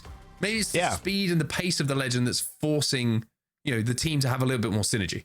And I also think sometimes when you have a situation, unfortunate as it is, to have to say goodbye to Bryn after a couple of days and a new squad and, for personal reasons at that, you do open yourself up to, well, you know, we got what we got, right? So we have a little more freedom now because we had a game plan. Now we've got to do it differently, so we're not attached to it. Maybe that's opening up something that works for them all along. Well, we'll find out. EXO, 07, Alliance, our top 3 so far after 4. We've got 5 and 6 coming up, so don't go anywhere. Battle Beaver is the official.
Everybody, see the Apex Legends Global Series. We've got 2 more games to go today in our match day at number 3, and it feels like the Giants are starting to wake up a little bit here. EXO Clan with a big performance in that last game shoots them straight up those leaderboards, Dan. Puts them at the top of the pile. Yeah, 21st was their pick when it comes to POI draft from that position, and I think they'll be delighted to put a victory on the board because I think if you are picking in the mid-table, you're not expecting necessarily to have priority positions to certain zones, but with the way they were able to force their way in and take that final fight, they are going to be more than happy, and we would expect it from a team like EXO Clan. I mean, how many times have we seen Slayers, K-Swinny, and Jans kind of perform in this way in a final circle? A very confident fighting team. Yeah, impressed with Jan so far. I think he's been a good pickup for them, right? He seems to be doing what you would want from him as a frontline Slayer. He's pushing in, he's doing a lot of damage on the Bangalore. He's allowing Slayers to do what he does best, which is obviously play off the back of those smokes, get those scans, and be the entry fragger for his team. So I think you're looking at synergy there. I like it. And I mentioned how K-Swinny on the Newcastle might be the best thing for the team, just slowing the pace down and allowing him maybe a little bit more time to make some decisions. I think it just looks like you talk about chemistry, you talk about things working. It looks like EXO Clan after that last game maybe are just starting to click. And I think in the earlier games, they were reluctant to take certain fights, but perhaps that came to bite them in the backside. And since then, they've been playing a little bit more aggressive at times and have been more confident in taking some of those straight 3v3s and rewarded for it in that game. And now they come away with a victory. They start to climb those leaderboards and they can go into match 5 and 6 here saying, hey, there is big points up for grabs. We are very much in the mix. Interesting to see that zone pull as well. I think he caught a lot of teams off guard, and I would say the majority of teams off guard. A couple of big fights being won by Alliance in that end game as well. Unfortunately for them, they had that one god spot, that one bit of cover, and I think a lot of teams, when they saw the fights going down, just kept thirding, thinking if we win this, if we third this is our place to play, and then there would be another team, and it just ended up with a lot of death boxes, and EXO Clan being the final team that was standing at the end of the game. But as we head back into Storm Point for our penultimate game here, the question is, as always, where are we going to be going now? Where are we going to be going? Are the people who selected their POIs first going to be rewarded with a zone here and show the strength of said POIs? For example, Passion UA choosing Sito Station as the #1 pick throughout this draft. And you can see, is it going to be a case where they can pick up any points from it? When the circle comes into the equation, that is going to be a big test. As for 07, who are on your screens at the moment, they actually had one of the last picks, and we'll have to see whether they can make something out of Cenote Cave. Well, interesting zone. I wonder if it's going to be going towards Stormcatcher. That would be my early prediction, having not seen the ring consoles being hit as yet. But I might change that in a few moments' time if once I get the zone information, because I've decided, Dan, that I am now happy to cheat when it comes to zone predictions because we are seeing some pretty unpredictable ones here on Storm Point. Yeah, it's certainly been tough to call. I mean, even on World's Edge, to be honest, it's been tough to call for a lot of these teams, but that's part of what makes Apex Legends I was fun. so wrong. I was so wrong. I'm so disappointed in myself. I've never been that wrong. That's we spoke terrible. about Passion UA and Ceto Station. This is going to be their best chance, if ever, to get priority to zone and really find some points that benefit from that early selection in the POI draft. I don't think I'll ever emotionally recover from that call. That really hurts. You know, I pride myself on zone calls. Look, we've all been there. There was an entire content piece. My team. There was an entire content piece made where I made terrible zone. Actually, no, Vicky made terrible zone calls, and I just agree with her. But still, don't start this because I am taking Vicky's side on this. We do not have this conversation because I know that you had the opportunity to make some calls and you bailed. And look, I went with my IGL, and sometimes you bailed. Sometimes you have to go with your IGL, even if you don't know and you don't believe what they say. You know. The kind of guy who'd be telling me after this zone call that told you it was going in. Told you it was coming all the way over to the west. We should have gone this way. They're doing some good damage early on here, and they do get an early knock onto Funk from Kneecap. So now the cannon is going to be hit. The question is, how's your clay pigeon shooting? It looks pretty good, but not enough to finish the knock. So there might be a chance for a reset, but Full English are sending it, as I love to when I have a Full English. Put everything on my plate, and let me finish downs as well. The Full English with the full send, and you do a very successful job at finishing my play, it has to be said, but it looks like Kneecaps are going to be able to escape, or Kneecap, excuse me. I guess two of them, they are the Kneecaps, but they will have to see whether they can get back up to a full 3. What's the... it would be knee... What's 3 Kneecaps? Probably just 3 Kneecaps, to be honest. Yeah, probably that. Yeah, we'll stick with that because otherwise this is a conversation that's going to go on far too long where there's much more enjoyable stuff happening. Elsewhere, though, let's look at the zone. A lot of teams are going to the north, or should I say the southern side of Cascade Falls. It could be one of the waterfall zones that we see here in and around the rock formations. It's certainly not on a strong POI.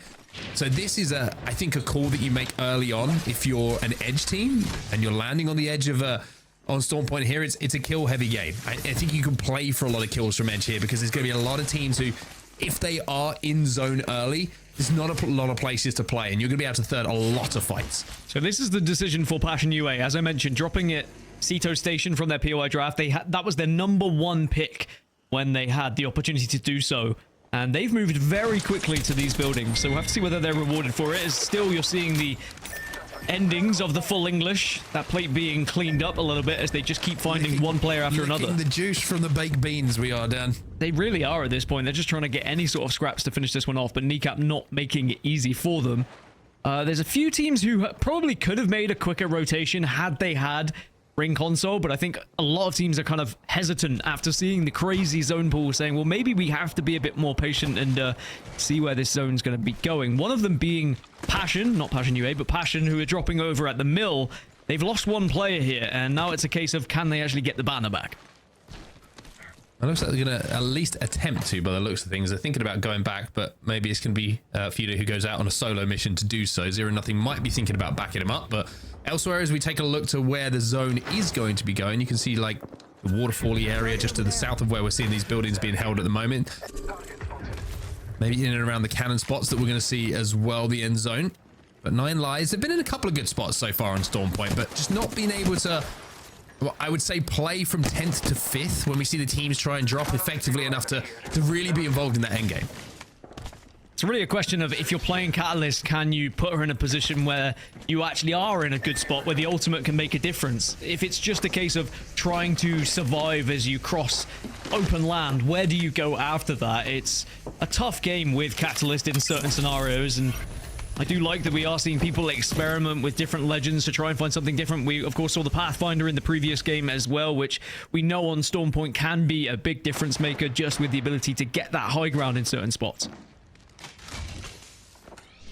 Well, down at the southern side of Storm Point, away from the majority of where the teams are going at the moment, we're seeing Gaming Gladiators try and make their rotate.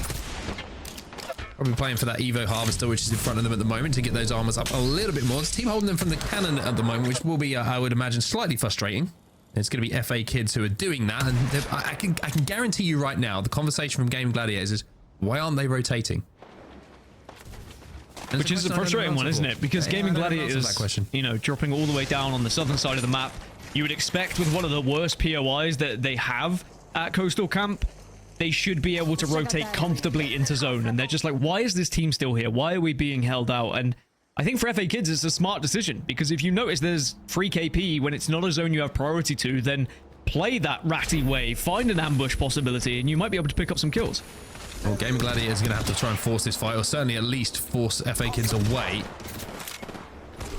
Blast is trying to move up, does have the Beast of the Hunt available. If they can get some good smokes down here from Light and close this gap, then he's going to be in a position to pop that ultimate and maybe capitalize on the damage and the scans that come in. But look at the damage he's taken. Now you see the Bangalore roll coming in, and this is just going to force them to heal, and it's going to slow down this rotate even more. And every second that goes past, the more likely it is to be FA Kids who actually win this one. Blast does get the bat off, but now the zone is a problem. Is he going to be able to even heal? Will not be able to heal, and the GG are going to have to retreat because of that. They wanted to take the fight, but you mentioned it, the damage. Every time that a member of GG poked their heads out, FA Kids had their eyes trained on them, and they were dealing excessive amount of damage, which made it far too difficult to try and push up. And the FA Kids, they are rewarded for their play of just holding out, being patient, and knowing that the Gaming Gladiators had to come to them. Yeah, I kind of like the play. I think you're right. You know, you can ask why they weren't rotating, why they're not trying to do this. Well, they played for the KP, and they won the KP fight.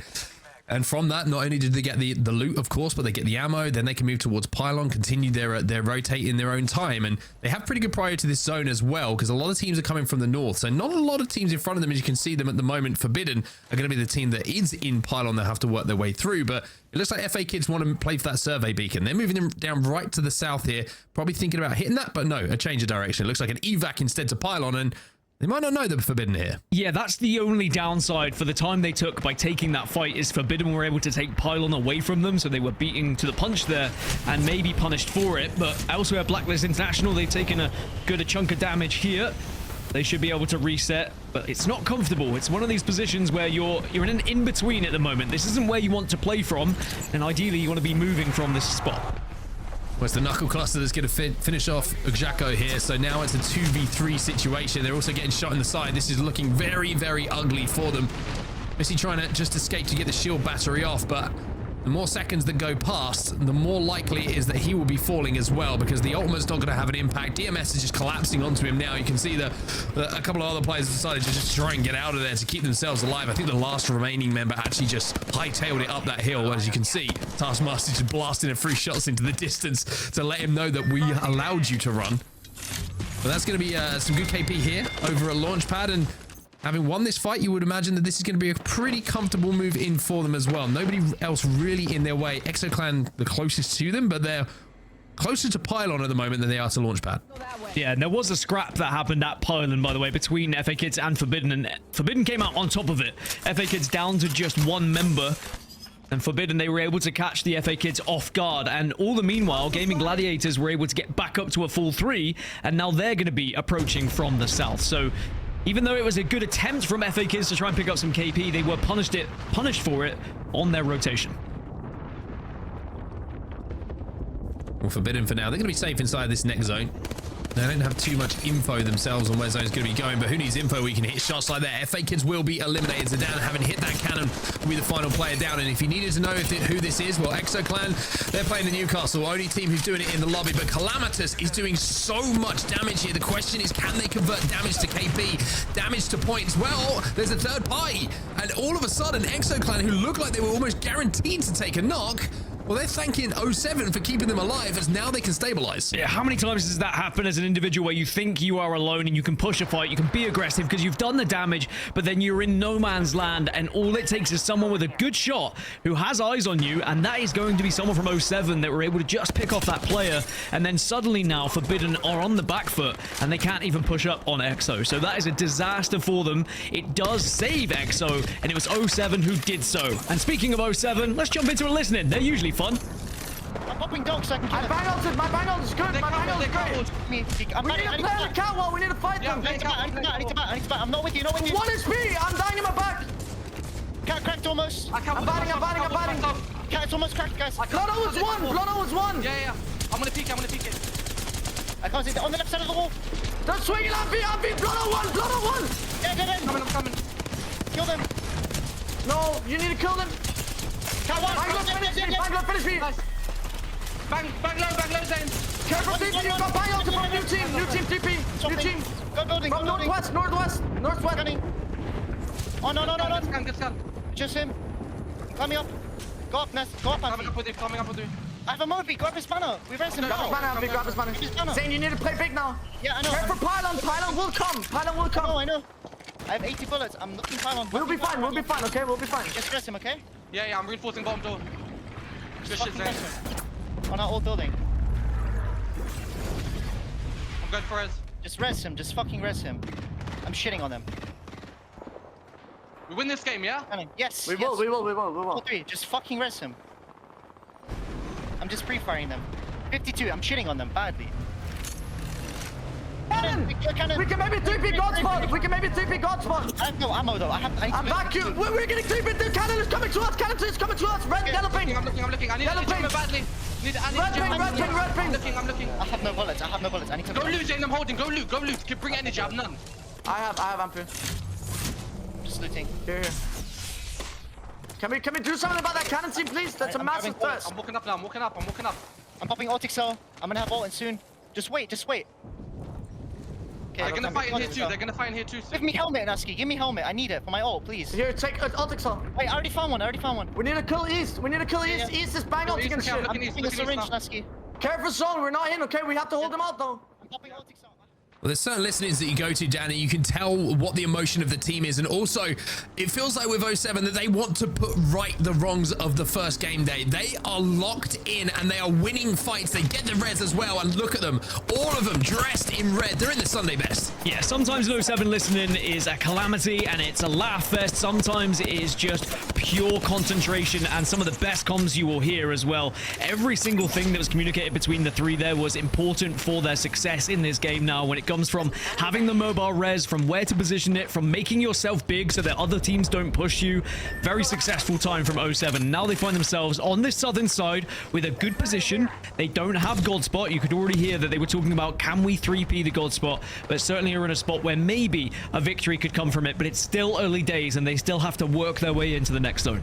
Well, one thing to note as well is that Exo Clan will not be going back to back. They were eliminated in that listening as well. 9 Lives, who I mentioned, have played pretty well up until around this point. Well, they're going to have to put that right again. There's nades raining down, knuckle clusters as well. It is an explosion of bodies as 9 Lives will be eliminated. Passion UA will go out at the same time. And now you're seeing teams start to be forced to fight. Passion at the moment are center zone. They are in God spot. We are going to finish right on that building in the center of Jurassic. And I think that 07 know that as well. You heard it earlier on. They want to 3P the God spot, but they will be safe in the building they're in for now. But Passion are just a 2, right? Right at the start of the game, remember when we saw Passion, they had lost 1 after moving from the mill.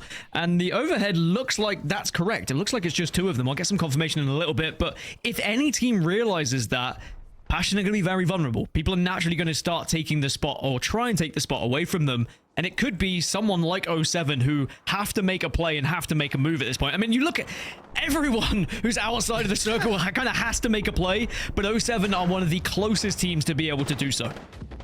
Everybody is on the north side of the zone. The zone is now closing. The lobby's going to go from 12 to about 6 in a minute because everybody has left it too late to rotate. Someone is going to have to die. And for 3D Max, they're going to be one of the teams who's probably going to just try and wait this out at the moment because even though they're not in the best spot, they are at least on the right side of that mountain range. You can see on the right hand side of your screen where everybody else is starting to stack up. Back to Passion, talking about the duo being in God spot. I think the only issue here for people who maybe recognize that and want to push is that there's so much open ground to move across to close that gap at the moment.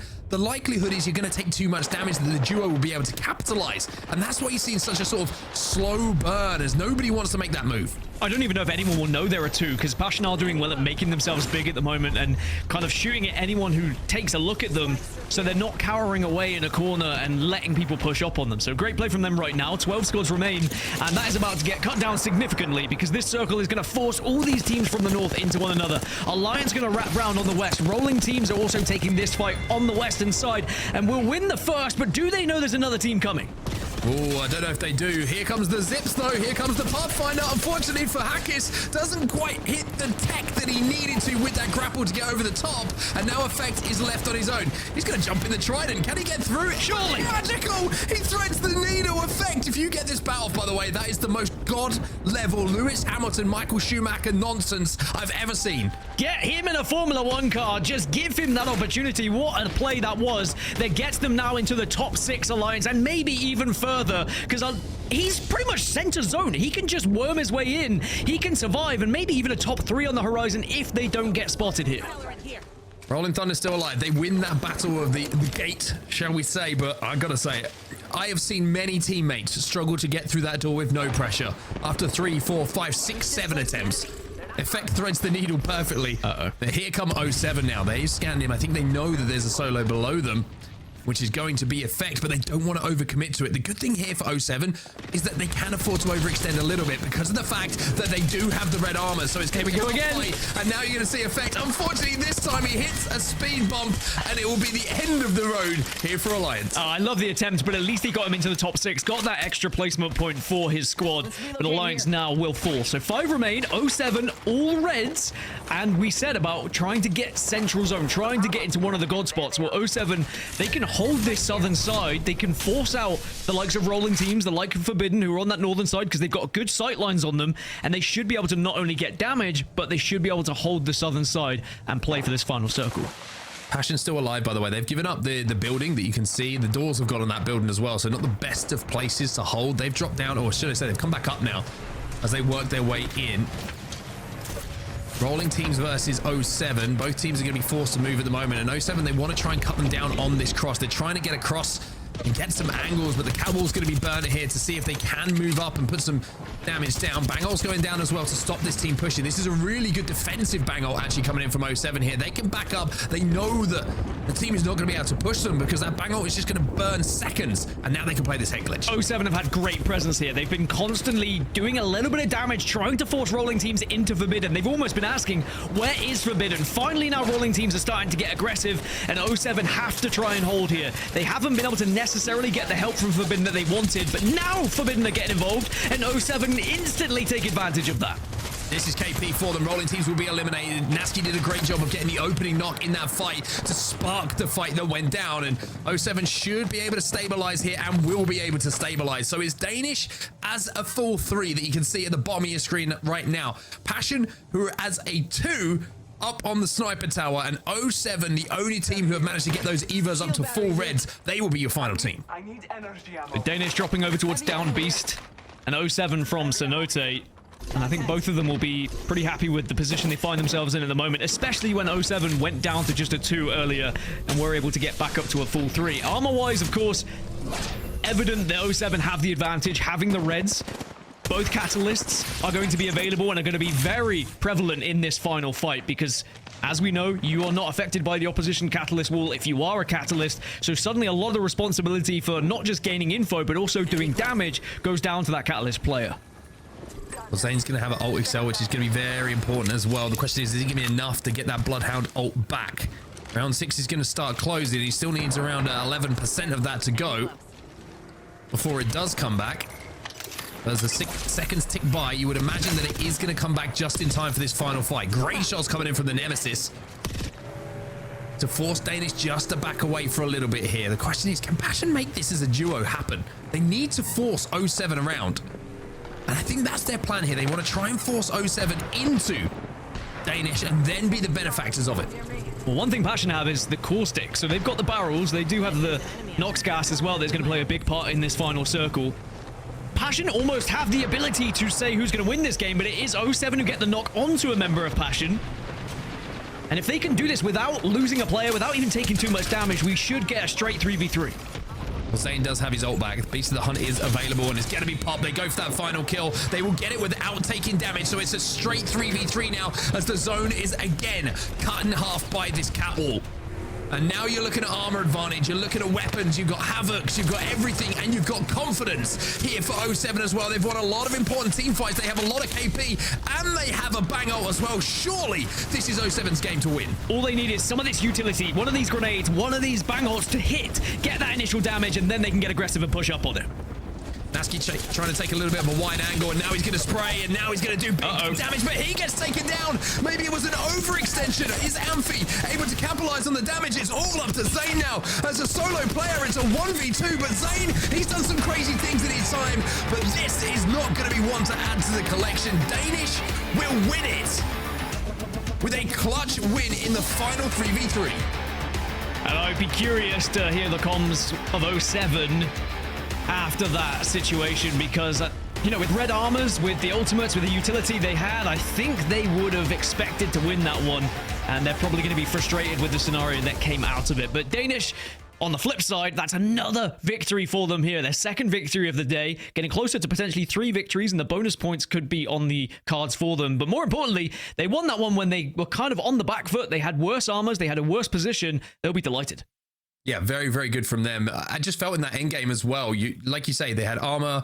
You felt like 07 had position, they had angles, but Nasky, confidence is a funny thing, right? It's a double-edged sword sometimes. The decision, I think, to wide swing that isn't a bad one, but having done that initial damage, I feel like that's a situation where you're like, oh, there's 2 players here. If I don't back up, there's an opportunity for me to get knocked. And it's very easy to be Captain Hindsight about this, the greatest superhero of all time, but it's also a situation where you look back at it and it's like, that's where the fight was won, right? That's where the fight changed. And I think for Nasky, it's like, the decision was right, but there was like that just split second where he could have backed out. You make that decision even better, you probably come out on top. But unfortunate for 07, they still had a massive game, a lot of KP for them, and they navigated that zone very well. But again, I think that final fight is just a good example sometimes of how just playing tight, playing together, and making sure your team shooting is all you really need. Yeah, I think all things considered, 07 will still be happy with top 2, but when they look back, they'll probably see that as a mistake. On the flip side, though, you also have to give credit to Danish, because being able to target Nasky in that scenario by saying there is a player who has swung, he is in a vulnerable spot, let's make sure we take him down, he's the priority. And as soon as that job's done and you've got that first knock, it's then about working together and not allowing a 2v3 to happen. And Danish walk away with 19 points. Technically, 07 still kind of win the game with 20 points, so the 11 kills being massive for them. And then Passion following up 3rd place as a duo, getting 12 points on the board. Yeah, very, very impressive stuff. I will say as well that Nasky had a very, very good game until that final moment, so it feels a little bit unfair to zone in on that one moment, but you could argue as one of the most important ones of the game. Forbidden in behind as well, 8 points for them. Rolling teams with the 6 kills. They were one of the teams who won that battle sort of at the gates, as I called it a little bit earlier on. Full English also with some good KP gives them a 9-point total. At the other end, though, it's a little bit quiet for some of our teams that have been quiet. Alliance, by the way, managed to get 6 points due to Effect's crazy driving mobility. And you're looking down on the other side, Gaming Gladiators and Exo Clan, a little bit quiet for them after, you would say, a very good start to the day, and Exo Clan with a good start to Stormpoint. Yeah, there's a few teams who had very early picks in World's Edge, but poor picks in Stormpoint. Game Gladiators was one of them, but we can now look at the damage and the stats, and it was 5,530 damage. 2 players with over 2k from 07. You can understand why they were all on red armors towards the end, but that, again, just leads us to say how impressive it was that Danish were able to walk away and find a victory there to put themselves up on 19 points. Yeah, very, very impressive stuff. By the way, Zayn, 2.5k damage in an ALGS lobby. That is nothing to shake a stick at. Very, very impressive from him. And when you're looking at total points and total KP, it's no surprise to see 07 sitting at the top of the leaderboards. 28 kills. The next closest, if I'm not mistaken, 22 by DMS down in 10th place. You add those all up and you got 56 points with 1 game to go. They're looking pretty damn good. And I'm just looking at that leaderboard and looking at where the picks were for the POI draft. Like, were you picking 2 POIs from the middle? Were you picking at the start and the end? 07 were pretty much slap bang in the middle for their picks, with 19 being their first and 22nd being their second pick. That means you are guaranteed to kind of average POIs. 2 POIs that you know you can have success from, depending on what is picked elsewhere on both maps. And at the moment, 07 are making that count. On the flip side, there's a lot of teams who are struggling on the maps where they didn't get a good POI. Gaming Gladiators being one of them, clearly now on Stormpoint are lacking points, and they're going to fall down the leaderboards because of it. Well, 07 sit top of the pile after 5 games, and we have 1 more game to come today in our EMEA region. The question is, will they be sitting there at the end of it? Join us after the break to find out.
Here in match day number 3 of the EMEA Pro League, and it's been a fun one so far. 07 sat top of the pile as we go into our final game. But there's one play that we need to highlight from that last one, Dan, because I am a sucker for a trident play, and it's not very often that we see a big late game trident play that steals my heart. Yeah, the fact that Effect was able to pull that off, I mean, it got them extra placement points. I think that's the key factor. When you look at this moment and how many teams are currently left, it's 8 squads. By making this play, by the time he gets down, there's 6 squads. So he's gained 2 placement points just from doing this alone. But it's to be quick enough to have the thought process of, I will get through that doorway, then I will also be able to pop my smoke and my bat before anything else happens. And sure, it ended in his demise, but there is very little players that would be able to pull off something like that. Second attempt, not as good though. Overconfidence in the second attempt. It's sort of like when you do your did you ever do a trial driving test? Did you ever do that? Did your driving instructor ever take you on like a trial? Yep. And like you do really well and he's like, yeah, you would have passed. And then you go into your driving test and you're like, this is easy. And you rock up with shades on and you drive with one hand like this.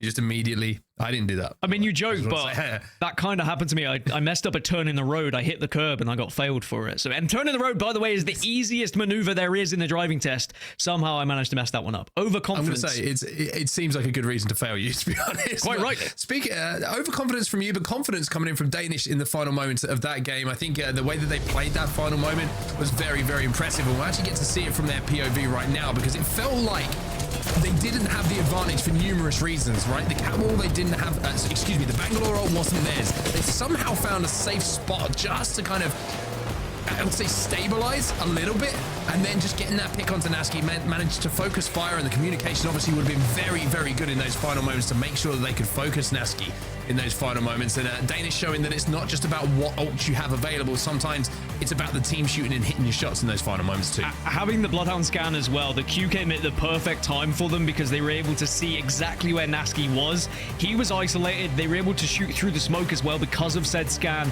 It was a shame for the side of 07, but for Danish, you just have to give them credit where it's due. They focused it perfectly, and they are rewarded with their second victory of the day. Can they make it 3 and find themselves with a bonus point? That's the real question. Well, it's a big opportunity for them to do so, and we will be talking about Danish for quite some time. It's a very elite group of teams who have managed to pick up a bonus point in the Pro League so far since that rule was introduced. And if you're not sure what it is, of course, if you win 3 games, then you're going to get yourself a little bonus point to add to those totals at the end of things, which could make all the difference when it comes to those split to playoff spots. I almost said split to playoff Pro League spots, but that would have been completely incorrect. LAN. We're talking about LAN, everyone.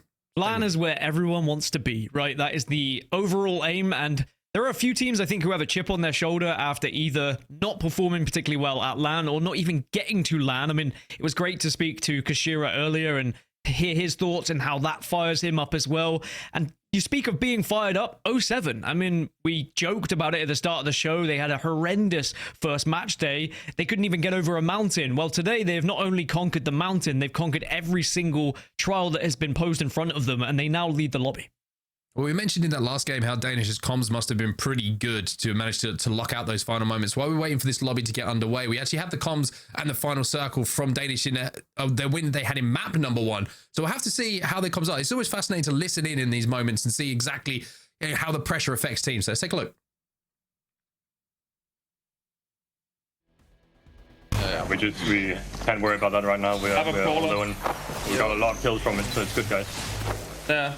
Team playing this. How far? That's barely. They have you just need to not shoot, Seb, unless you see a fucking guy healing or something, okay? Yeah. I'm not shooting either. We just climb here and slide. We just climb there and slide. We just slide to this and you place the fucking venom. We go from this.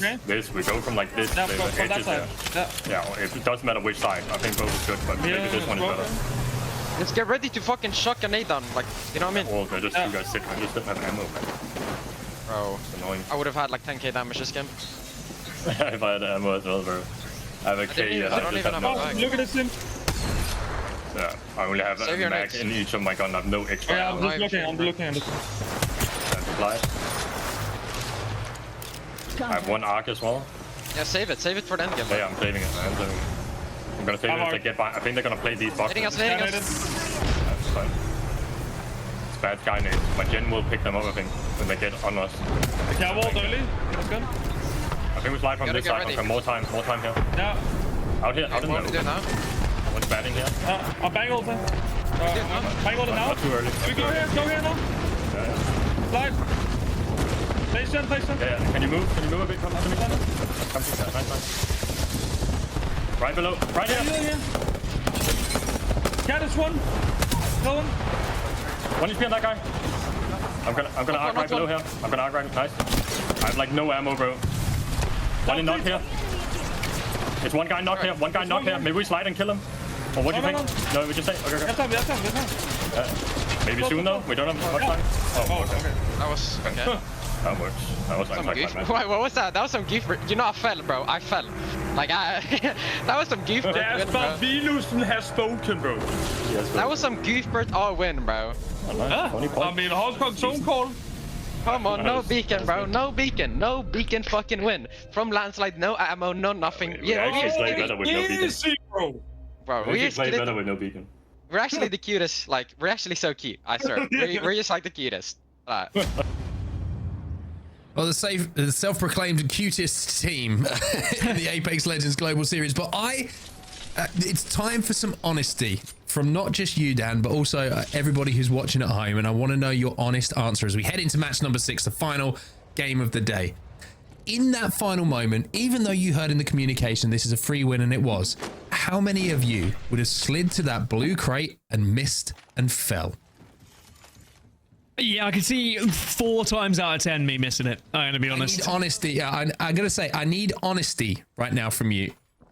I still think the game is won, but I probably slipped down, and maybe the game could have been won faster with some extra damage. But yeah, it's in the pressure, in tournament stakes, the extra pressure on your shoulders is certainly going to make it difficult. But here's the circle we're going to be heading over towards the western side. Ceto Station, we've already mentioned it a few times. It was the first pick of the entire POI draft by Passion UA, and they are being rewarded for it. Yeah, it might be a good zone. Well, it will be a good zone for them. It's also a pretty good zone for 07 as well. Dropping over at Cenote, and they have, of course, the Trident, so they're going to be able to scoop up some teammates and get to a spot pretty early, and also it's just going to help you a little bit on loot pass. You can overextend a little bit more if you've got a couple of Evo harvesters next to you and you grab that Trident. Just allows you to get them, allows you to overextend a little bit quicker, a little bit faster, and make sure that you're going to be leveled up on Evos nice and quick. Passion are going to play for the Godrock. They're going to play for the height here, so this is going to be a very, very good zone for them. A very good spot for them to hold as well, and you can see they're already scanning. They know they can get here first, so that's why you're seeing them move so quickly. Yeah, it was Passion's 8th pick for the mill, a very popular POI as well.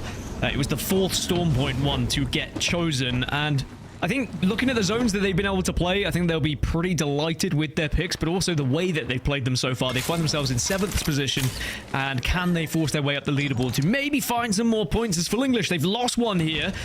Enix has gone down, and now can Sodell and Liffen do something? Well, 15th overall at the moment. It's not a great day for them, but one more game to go, and we know how tight the leaderboards are. If they can get Phoenix back up, then maybe they'll have an opportunity to fight and really give themselves an opportunity for a much better finish at the end of the standings. But Kneecap are looking for them at the moment, and Kneecap will find another one. So even though there are 2, they're making this difficult. Yeah, and they should be able to clean up the rest of this, and it's always frustrating in match number 6 when you want to just be able to force your way up the leaderboards. To have to take this engagement and to lose in said engagement is always going to be a frustrating one. But it does mean that Kneecap should be able to get back up. Or will they? Dell, a last stand. Standing tall, Sir Dell, a man who has clutched many times in the ALGS, may have just kept his team's hopes alive a little bit here. Other team's going to be coming down here. It's going to be Vex. So this is going to be maybe not as easy as you thought a few moments ago. Maybe you will be able to get away and survive, as Kneecap find themselves thinking about what their decision was and if it was the best one for their game day. It's always a risky fight to take pretty much center zone, or center of the map, excuse me, because so many teams are going to be making this rotation through these areas. And now Vex, they are on the hunt. And how's your shot over the cannon? Couple of tags, but that player should be able to safely get away and try and rat out for some extra placement points. Now, in the overalls, 07 are leading the entire lobby by 7 points, so there is a real opportunity for them to walk away with their fair share of points here today, but they just have to try and stay ahead of the likes of Danish, who are hot on their tails. I mentioned how important the Trident could be to 07, right? And I kind of like their game plan. I'm going to talk about it here as we look at the wall, and a couple of teams are making their rotate because they're using that trident to overextend for some Evo harvester. They've gone all the way to barometer. They also have a ring console. They also have a survey beacon. So they're going to be leaving, I imagine, Cenote Cave with purples at least.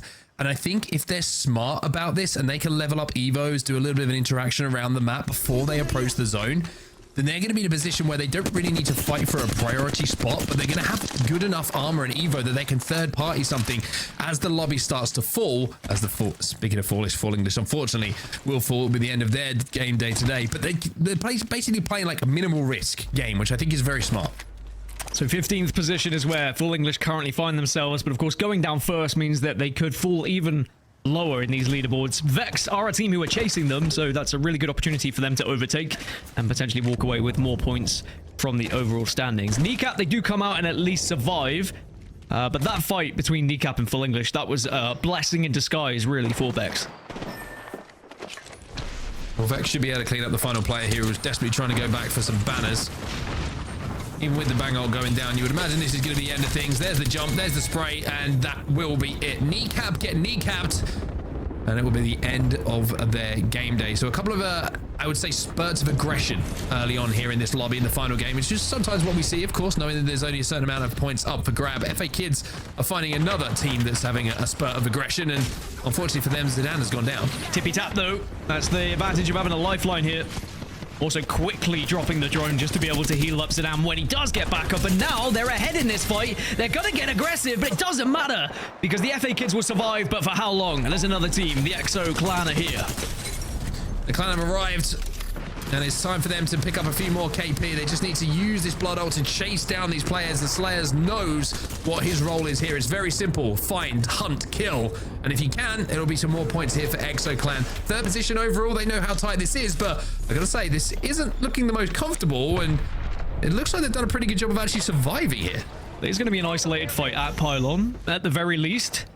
If you're kind of backing off and you're being shot in one of these scenarios, you're just hoping that you're able to reset, and there's not going to be too many teams around. So there is going to be opportunity for a straight 3v3 here, fight here. FA Kids have been able to get one player up to purple, and it's going to be either one player up to red from this, or maybe two players up to purple. What do you go for? I go for the gold bag and tell nobody that I've got it. That's what I always do.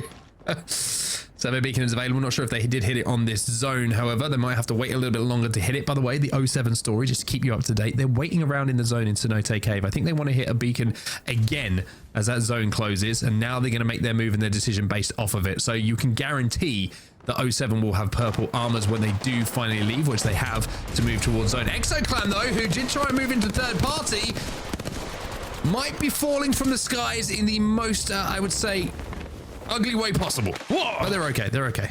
Everything's good. Hits the curb slide, and they just about survive. I do like the use of the Newcastle wall there just to be able to block their backside so that they could cannon over. And now this is the map overhead. You were talking about 07 and their move.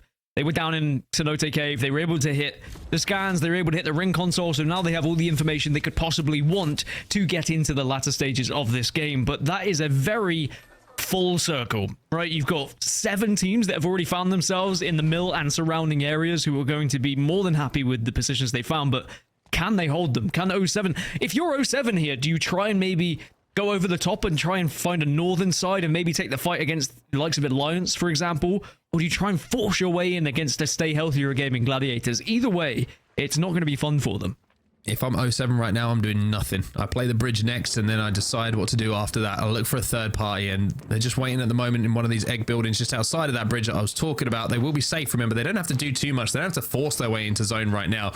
It can let the lobby kind of take care of itself before they do anything more. Also, they've just gone back in for another scan of the zone in Cenote Cave. I mentioned how the Trident can be such a big influence on what you can do on the map, how you can access information, Evo, whatever it might be. Your rotates, of course, goes almost without mention.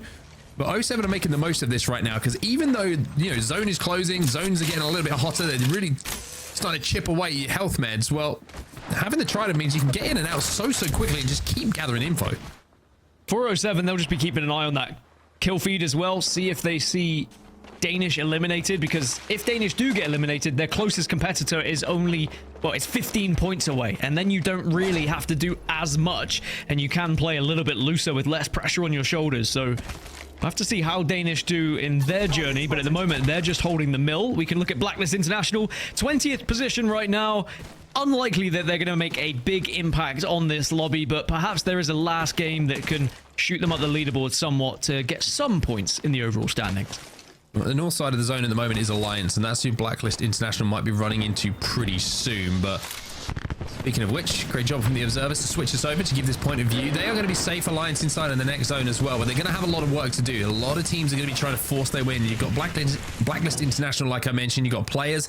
Danish who are over at the mill as well, who will be safe inside of one of the halves of the buildings, I should say.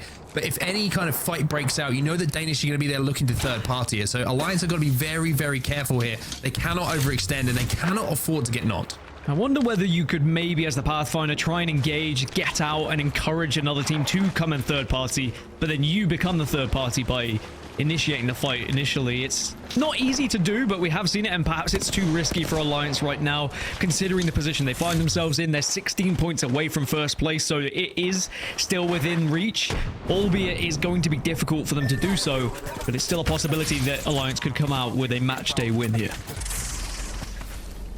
3D Max are kind of skirting around the edge of zone at the moment. Another look at Exo Clan, who are set up right in the middle of Ceto Station, trying to hold out a few of these teams, like 3D Max, FA Kids, who will be moving their way down, Vex on the other side of it. The inside of the Vault Tunnel at the moment, or should I say, excuse me, the tunnel, Blacklist International are trying to show no presence. Well, presence gets given up. The scan... When that happens, by the way. I mean, ambushes are so rare now because of the Bloodhound meta, because we see like 90+% pick rates, but sometimes you luck out. A team's either overconfident, doesn't think about the scan, or has already used the scan prior. As you can now see the move of all red armors as well. There's a few teams here that have been able to really harvest the Evo successfully in this game. Look at 07, by the way. I mentioned how they were just waiting for things to develop, waiting things to kind of take place before they made their move. Well, now they're right in and next to Passion, who are up on that God Rock, of course, but 07 are kind of playing in and around that rock underneath it, I would imagine. Passion U8, of course, are going to be in the zone as well. And speaking of in the zone, well, there's one team who are in the zone, and that's going to be players at the moment over at Mill. Elsewhere, back to Ceto Station, you can see the Exo Clan have left the height. 9 Lions are moving up now to try and fight their way through, and with red armors, they've got a really good opportunity to do so too. First place, again, probably slightly out of reach for 9 Lives. They're on 35. They're 21 points behind 07, who are still alive at the moment. If 07 somehow were to fall here, then their opportunity to win would be increased tenfold. But judging on how 07 have played so successfully with their rotation, it's looking unlikely. Instead, our eyes train to other teams who now are trying to fight their way into this next zone. Vex have been a thorn in the side for quite a few teams so far, as FA Kids get eliminated in 16th. Yeah, they're one of the teams who are trying to fight their way essentially through this crowd that we're watching right now. They will go down. Vex are trying to do some damage to Exo Clan, who took damage, but again, K-Swinny with the castle wall on the new castle managed to provide some cover for them to at least reset, at least get healthy again before they think about their next move. They won't be safe right now, Exo Clan. They still have a little bit to go, and having used that castle wall to reset and stabilize, the question is now, can they actually get into a position where they can continue to rotate to be safe? It looks like while this fight is going down, the attention will be taken away and they should be able to scarper through, but this fight that's happening in and around Ceto Station has been going on for quite some time now. The 9 Lions still won't be safe, and they have to cross that open ground. The question is, do they have smokes? Do they have bang ult? And do they have the cat wall? Well, they have the cat wall. Oh, they're gonna be able to use it though. No, because Jay Hanzo gets ripped down. And so does, well, all 3 of them. 1, 2, 3, as easy as ABC. Sadly, they are not able to make their way. They didn't even get the cat wall up. I was thinking exactly the same thing. And is it going to be the same for another squad now? As 3D Max are going to try and send with their advantage, but they get ripped from behind, and they will fall, as do Blacklist International. GG come in to clean up all the pieces, and the Gaming Gladiators, 8th position, 35 points. Could they have a big game to send them up to the top of the leaderboard? Rolling teams down. Alliance were also eliminated as well on the northern side of that zone. So Gaming Gladiators, like you mentioned, they're moving in a little bit closer to the zone. Vex are just as a 2, I believe. But here come Exo Clan, who have been, I would say, in a really tough spot when it comes to their rotation. in the last few moments, but having seen all of those fights take place, they've managed to sneak down just underneath that rock for now. K20 managed to get that castle wall down as well. So he had that available. Wonder if he had to pop a couple of Volt Weak cells to get there, but however they got there, they will be safe. But it's a tough spot and they're going to have to keep moving. But with Alliance falling in 4th, our top 3 is looking more likely the further we get into this game. But where they will finish in that top 3 could heavily be decided in this next fight, and players could actually impact this depending if they push onto Danish, because it's Danish who are locked in that building. It's Danish who are in 2nd place, just 5 points behind 07, but it's Danish who have to move the furthest out of the top 3 right now. Well, players, remember, they were stuck in zone a few moments ago. And I think they hit an evac over the top, and look at that knuckle cluster. It's doing so much damage, chipping away his shields, and that's one way to get yourself up to purple. But look, Fito, he's going to be careful. Oh, and he was not careful. Again, just the teams in the surrounding area all focused him, and he went down, and that is the opportunity to move if you're stuck inside of that building. K20 also, you can see in the kill feed, he's found himself a Devo, and this is a desperate attempt to hit an evac tower. And even though some damage has been done, they are getting cut down from the skies by ExoClan. Yeah, this is great news for 07 as well if they see Danish get eliminated, but one player will escape. One player to try and keep their hopes of winning this match day alive. For ExoClan, they are still within touching distance, albeit still unlikely with how far 07 find themselves ahead right now. They need a victory, and they need to shut down 07 soon. They are currently 14 points behind, but with 10 squads left, it is still achievable here. Well, there's a really important fight taking place. It is 07 and Vex. Vex just slammed into zone, and 07 are trying to hold them off. Passionate just behind them as well, who are trying to do some damage. But elsewhere, you can see here, ExoClan still trying to find their way to zone, and find their way to zone they have. Danish have been eliminated alongside ANC outplayed. So we're down to 8 squads now, and look at this temporary cover. It's being shredded, as is the face of an ExoClan member. This is the benefit of a Newcastle, though, just like Lifeline used to be able to do, straight back on their feet, but for how long? Look at the amount of players that are focusing them right now. This could be the end of ExoClan because everyone seems to be staring at them. Slayer's the last remaining player. He goes down. 6 squads now remain, and it is looking more and more likely that 07 will be the victors of this match day. They are 17 points ahead of the next closest competitor. That is Passion, but there might just not be enough kills left for Passion to even catch them up at this point. Yeah, Passion have had a very, very good day, but quite right, like you say, it might just be a case of too much to do in this final game. Even if they pick up all the kills that they can, 07's position and the fact that they're still alive is just going to keep that gap intact. Passion UA might have an influence on who is number 1 at the end of the day, or certainly who will be number 1 at the end of this game. Gaming Gladiators trying to fight their way through as well, but Max Strafe with the flatline is going to take down Light. And even though Blast is trying to move in through the web that has been constructed, it will be the end of their game. We're down to 5. 07 are spreading themselves out here. They're making themselves big, and potentially another victory on the horizon for them if they play this one correctly, or another chance at victory, excuse me. Stay Healthy and Passion UA on one side, Vex and Passion on the other, and 07 can just pick off whoever arrives first, who are probably going to have been taking a lot of damage. So 07, prime position to win this one. Passion are on top, Vex were underneath, and 07 are trying to force Passion down from the height of that God Rock by using the Bangalore ult, or certainly trying to contribute to them moving. I think it was actually, excuse me, Vex Bangalore ult from underneath. You can see Nasky's trying to hold his for as long as possible, but now it is going to go down as the zone starts to close. So they're trying to force them right now off of that height. They want them to fall, to be stunned, and to be able to pick up these free KP, which would almost guarantee them a first place finish. Well, 07 are hoping that Passion UA and Vex are going to get involved and shoot this team that are up above as well. Do enough damage to get them to come down, and you can see at the moment, Passion are in a position where there's several teams that have got eyes on them, and it still allows 07 to find themselves in a really solid spot. Their biggest concern, though, is if they get dropped on when they've taken damage, so they have to be very careful with their position. I would say the biggest concern is accidentally getting dragged into that cannon, because I've done that before in a game, and it is extremely embarrassing, and it's happened to the best of us. 07 still in position to close this out. Destiny is certainly in their own hands for now. 35 seconds until that zone starts to creep in. But for now, everybody looks safe. I wouldn't say comfortable, but certainly safe. It's really Stay Healthy who are the team that are the healthiest at the moment in terms of being away from all the confrontation, and they've kind of gone under the radar a little bit. There's certainly teams that know where they are, but they can have a big influence on how this fight goes because they've got the perfect angle on Passion. I will say that the Passion, I'm pretty sure, have a Trident up there. And a late game boost into zone using the Trident, it's risky. Effect would do it. It might just give them a little bit of space that they're looking for. Maybe they'll be inspired by Effects for what he did a little bit earlier. ALGS coming down again to try and force Passion off of this height. But 07, they are being patient. They recognize that this is one of the better positions. But they're still worried that that drop is going to come. But I think Passion, if they are forced into this drop, they will be forced into a fight that they're most likely going to lose.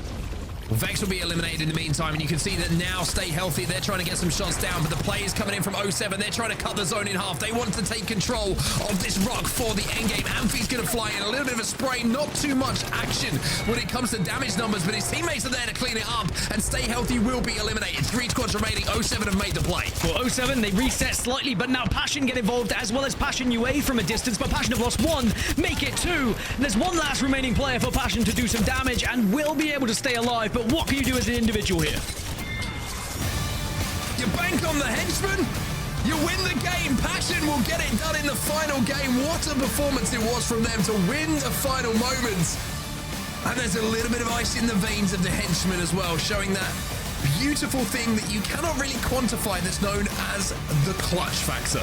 And that victory sends them up into the top 3, just 1 point behind Danish in the end. So close to jumping into the top 2 to pick up more points in the overall standings. But the overall winners of the match day, we've already mentioned it, 07, doing enough to be able to walk away with the lion's share of the points here today in a very impressive response from what happened in their first match day.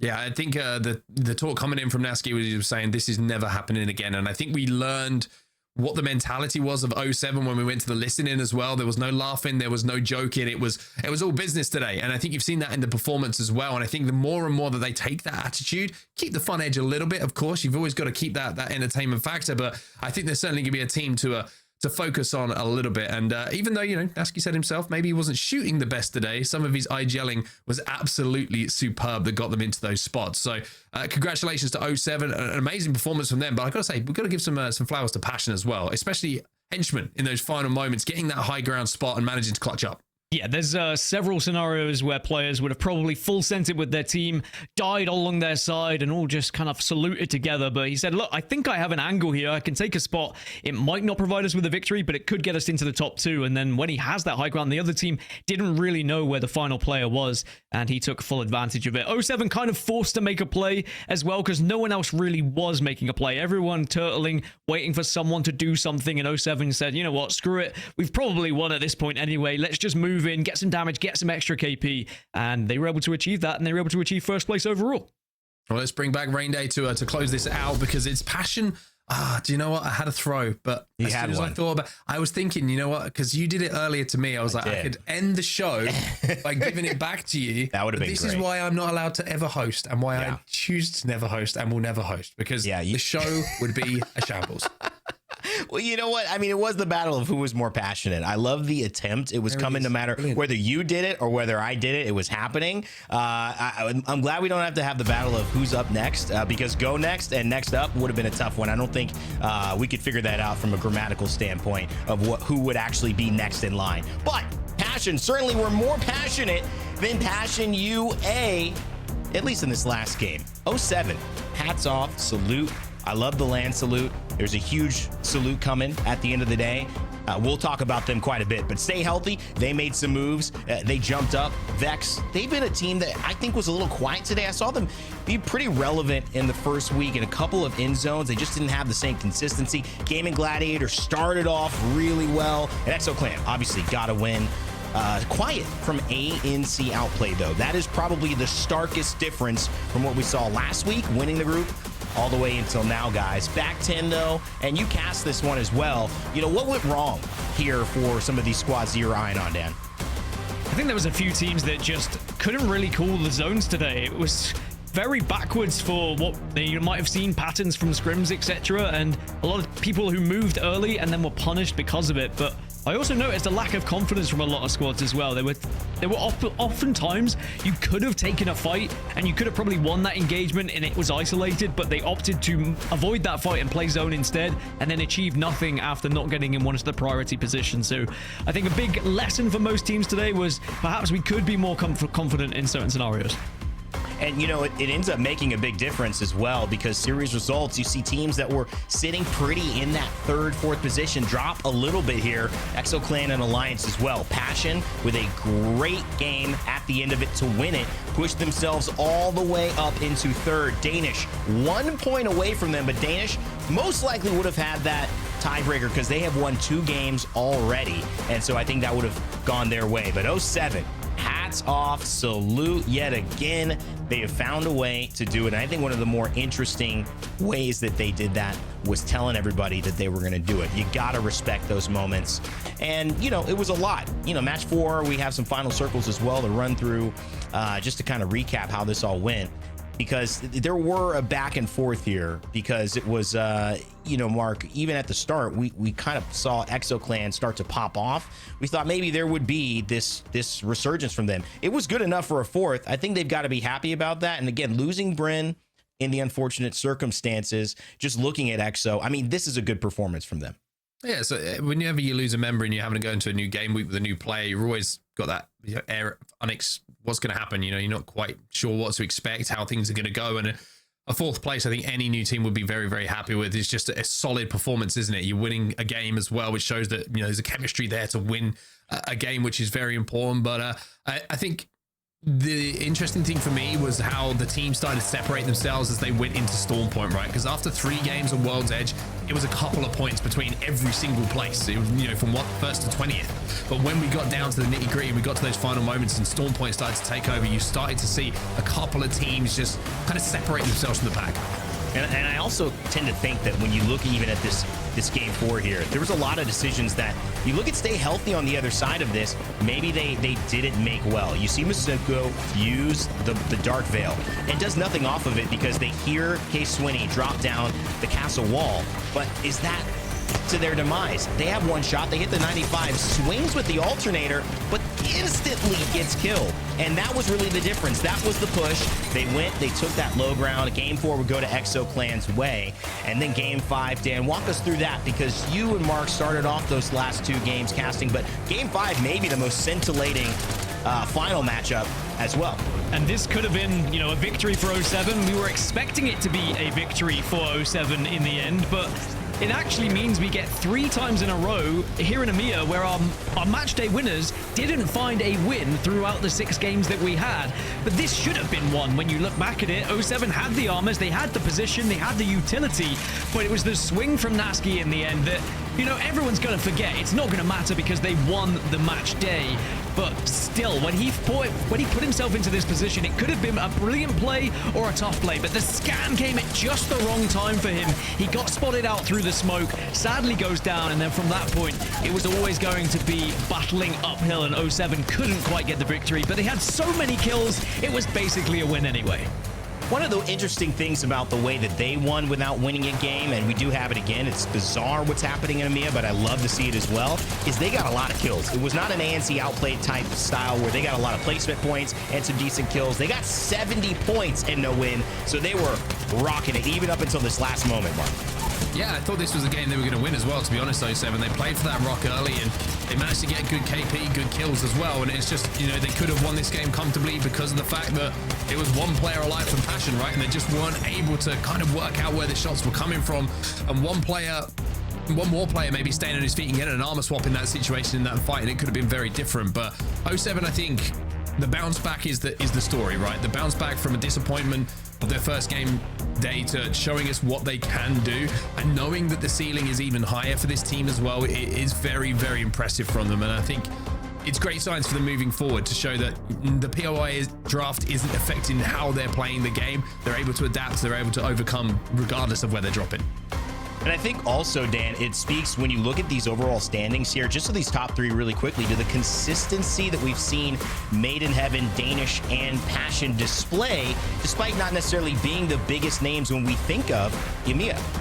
I think ever since we had the POI draft come into the equation, consistency was always going to be the buzzword that we talk about. Who can still find victories despite having potentially a bad POI? Because everyone changes where you pick in the draft, depending on where we are in the season. There will be weeks where you have really good POIs. There will be weeks where you have one really good one and one really bad one. And yes, the zone can make a difference in that, but it's also about being able to play from anywhere. And the teams at the top at the moment are those that are demonstrating that, just as Onset was saying about 07. And then we see the teams that have maybe been struggling, maybe aren't quite used to the draft, haven't been able to draft correctly. There's been a few odd picks here or there, but people are learning, people are developing. It is an entirely different way to play Apex Legends, but it is certainly an entertaining one. Yeah, when you look at a 15 points, but you're just outside of the edge of the, kind of top 20 or 21st, I think you could be okay because there's still a lot to learn. You had a couple of good moments, and you didn't really find that thing that would make your team be successful so far in the first round robin. And that will be it in terms of the round robin circle for the first of now 2 more remaining in our Split 2 Pro League, which is interesting. And I think it also looks at different dynamics of how different teams will have to make the adjustments for them. Some teams are getting hit with new rosters right away, so it's incorporating that player. Some teams are having rosters and then losing a player, having to reincorporate another one and still be successful. Some teams are expected to perform and just haven't found the rhythm. In 07, that was the real story for today. And I think we're in the position where we can actually talk about, an MVP here. And when I look at it, to me, if we get that go ahead, we do, it is going to be none other than Nasky. Now, I know Zane had 16 kills. He had about 7,500 damage, but Nasky, he had 14 assists. He had 9 kills. He had about 6,000 damage himself. And the biggest thing that to me makes him the MVP of today is the leadership. It takes a lot of confidence and it takes a lot of accountability to go online publicly and say, I played terribly. This will not happen again. And what is even more impressive, that it wasn't a middling performance. It wasn't a, pretty good. I mean, that definitely shows they're headed the right direction. It was 07 dominated today. And yes, they didn't get a win. There's still things to work on, but they were clearly the most dangerous team. And that is not to put anything aside from Amphi, who played that catalyst role so well. This squad, we knew when they brought Zane in, was looking to be cooking. And as Nasky knows, maybe the food in real life is okay. It seems like in the ALGS, he's turned up the heat to 11. And from Denmark, a man with, the plan, 07 feels that they're on the right track again. And that's in large part thanks to the MVP of today, which is Nasky. And speaking of Nasky, we get a chance to talk with him. And I believe he's going to be joining us right now. Nasky, are you joining us? There it is. I thought I knew you were coming on. What's up, buddy? Hey, man. It only took a week before seeing you again, Randy. I know. And listen, I'm not asking where you're from. You did. Okay, let's get to this because this is the thing we really needed to know. You made a huge statement earlier in the week and you told the world that was the worst you've ever played. Then you went out and said, I will never have that happen again. Then you come in the very next match day and you win. That has got to be a good feeling. Walk me through the emotion that you're having after today's performance today. I mean, so last week we got 18th, right? And I've never ever, at least I might have to check the stats on that, but I'm pretty sure I've never ever placed 18th or lower in any ALGS ever in my life. So obviously that was a crazy bummer, especially considering the talent that we have on our team. I'd easily say that we're the best team in Europe and a LAN contender. So for us to not reach those standards that maybe not everyone in the world has on us, but at least the standards that we put on ourselves, the fact that we weren't able to reach that last week was a massive bummer. I was in the bed after the Pro League. I completely shut myself off, said no one contact me. And I was in my bed. I was like, not crying, but it was almost there. And then we got back to the drawing board. We established what was wrong. We figured out some stuff. Obviously, all of that stuff is secret. We don't want people getting catching on, right? But it was basically character swaps. We swapped around who played SWAT. We were talking about this for a lot, and in the end, we kind of figured that Amphi learned Catalyst perfectly in 5 days. So we're gonna play this comp, and that's kind of what we did to make it work this week. And now that we got it sorted, I bet you will have another interview very soon too. Well, hopefully so. I want to jump in and firstly, congratulations on the win today, Nasky. It's always great to see you guys back on top. But one thing that stood out to me today, we went to a listen-in with you guys and it felt like it was like business. Like there was no kind of like jovial attitude. It was like, shit's getting done. You know what I mean? It was that kind of feel today. Was that something that you tried to work on yourselves, or maybe did we just jump into a listen-in and we didn't quite catch that? No, definitely no. I mean, so last week we were very, very focused in our comms, and I don't know what it is, but then one of the scrim days we were like, you know what, F it, let's have some fun, and we ended up playing pretty good, and we kind of just concluded that me and Zane are kind of notorious for being like this trolling duo, right? And so Don has been working with us on this, our coach. He's been working on us, like getting locked in, like not trolling, stuff like that. But then we had a troll scrim session and we were like, hey, this is kind of working. For some reason, I play way better. For some reason, Zane plays way better. So we're like, all right, you know, F it. Let's just joke around, have some fun. We'll do some goofy stuff. So our comms this week were definitely our least business comms or whatever we've ever had, I think, or like for the last 6 months. So even with our previous teammate. You also managed to win this match day without finding a victory in game. We did see, you know, highlights of that game where you came very close to winning. You went for a wide swing, got taken down, got scanned at completely the wrong time. It was very unfortunate. But is it frustrating to win a match day but not get a victory on the board, or does that not really bother you guys? Super frustrating. Game 5, I completely threw it. We had an amazing rotate, amazing game. We were all playing really good. I'd say I was IGLing really well too. And then in the very final fight, I just overstepped and I completely sold my teammates. It was an easy win. And I completely sold them. So that absolutely stung. But vibes were up. We were, I believe, first place after that. So it wasn't that big of a deal. And obviously, we don't have match point format in Pro League, at least not till match day, the finals. So not winning wasn't a big defining factor. I mean, we won the day, and that's all that matters. Obviously, we would have loved to get some more wins, right? Because you can kind of show off when you do that. We speak of defining factors. How much do you think the POI draft kind of changed today? Because last week you chose like 30th and 38th or something like that, whereas this week it was 19th and 22nd, around there. So you were middle of the pack here. You had 2 more average POIs. Did that help you rather than having a strong one in a weak one? I'm a massive fan of POI draft because Siphon, you can land North Siphon, you can land South Siphon, and if anyone takes one or the other, we take the other one and we fight. And Europe, they're all good little boys, and they don't contest us. So no matter what, we get our best POI, and we can just have a good day. And then obviously we'd like to pick first, because then we can pick a good POI on Stormpoint. But POI draft, I love it.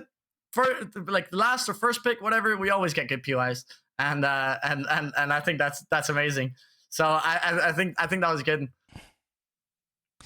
You know, Nasky, here's a question I want to ask, because I want to know more about this team dynamic before we let you go, because I think it's really interesting how you guys bounced back. But sometimes, you know, as the leader, do you find that you have someone on your team, and is it Amphi, is it Zane, who could check you if the timing isn't right, or there's something with Nasky that didn't work right, that they can give you that honest feedback as well, and you don't have to just give yourself feedback and beat up on yourself? I mean, what kind of dynamic do you have with the boys being able to be candid with you if things aren't going right and they think that a change needs to be made? I love that question. We have, I in my opinion, at least in my history of Apex, we have the best dynamic I've ever witnessed myself. We're all really, really close knit, so we can goof around a lot. And if someone messes up, we can tell them, "Yo, get your stuff together and sort yourself out." And we can do it in a very, very toxic way and really get the point across, but it's still lighthearted enough to the point where we can just goof back. And I think being able to be completely like not held back at all helps you like articulate what went wrong and what the issues are. And I think if you can get past that, you're able to get the feedback across really, really well. The problem is sometimes it's hard for people to deal with toxic people, and sometimes, you know, it's very individual. But I'd say because we have such a good dynamic, we're able to do that and really get the feedback across, and without it like what's it called, sitting on someone's shoulder or whatever, like being bad. And it all really comes well together because we have Don, our coach, and he does a phenomenal job in like making sure our mental is good. Right? He does all the coaching stuff, and then outside of the game, he makes sure that we are all good and stuff. So we have this really amazing dynamic. When we do bad, we all back each other up. When we do good, we all of course, it's easy during good times, but during bad times, which is the most important, I'd say, it's really, really good. Well, you guys put on a show today, man. Congratulations. I know you'll be looking at how you can improve as well, but certainly you said you were going to do something and you did it. That has got to be fun. Congratulations to all the 07 fans out there, and Nasky, Amphi, and Zane, and the boys. Congrats, buddy. Thank you so much. Appreciate it. A salute. 07 salute. You got to love it. All right. You know, what a day. We've got more coming up, but EMEA closes out 07 with the win. Nasky MVP and the interview. Mark, your thoughts on today so far in EMEA and closing us out? Yeah, I think it's probably one of the best interviews we've had. I mean, Nasky's always a great talker, but I think getting that insight just about, you know, team dynamic, how things work, accountability, all these things that maybe you don't see if you just watch the gameplay, it gives you a bigger picture of what happens in the ALGS and what these teams have to adapt and go through to be successful. So fantastic interview. I think it was a really good set of games today, and I think 07 will be very happy, apart from the fact they didn't win a game. That's something to work on for the next time, though. Definitely something to work on. Dan, your final thoughts on a day of action in EMEA? I will continue to echo the sentiment from Nasky that I love what the POI draft is bringing. As a man who loves stats, just being able to see what the kind of average draft pick is, where those points are coming from, and those stats only going to look better as we play more games, as we get more data. And I love that his kind of way of viewing it is we are so confident no matter what POI we're in that we think we're the best team in the region, if not one of the best teams in the world type thing. And I think that's what POI draft offers. It offers consistency in any POI that you might land on, and certainly 07 are a team to watch.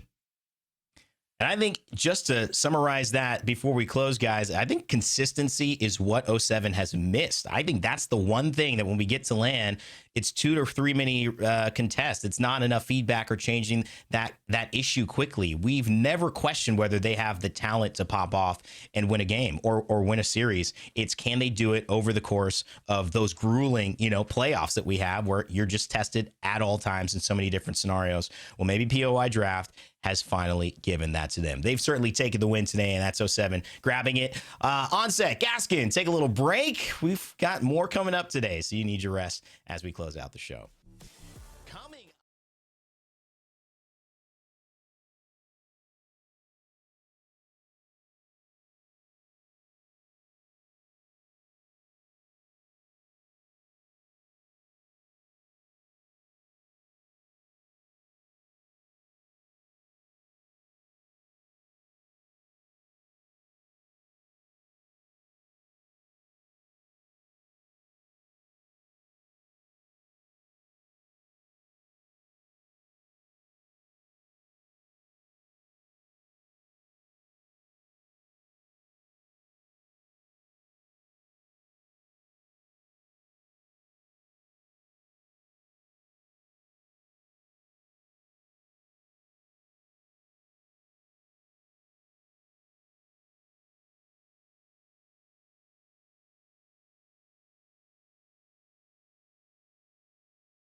In just a little bit. So stay tuned. Maybe grab some water, maybe go get some lunch, leave twitch.tv/playapex on for sure. And if you don't, make sure you at least follow us on X at PlayApex Esports and at PlayApex Esports on YouTube to catch up with all of our live VODs and tweets that give you all the information on what is coming next. In the meantime, go download some Apex, play some Apex. It's free to play. You might not be a pro yet, but hopefully you get a little bit better. And in just a little bit, in a couple of hours or less, we will be back with North America. So everybody, thank you for watching, all of our production, our crew, our talent, everyone involved involved on the EA side as well. And remember to never give up. Never stop gaming. We'll see you all in North America.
Thanks for watching. Subscribe to the channel.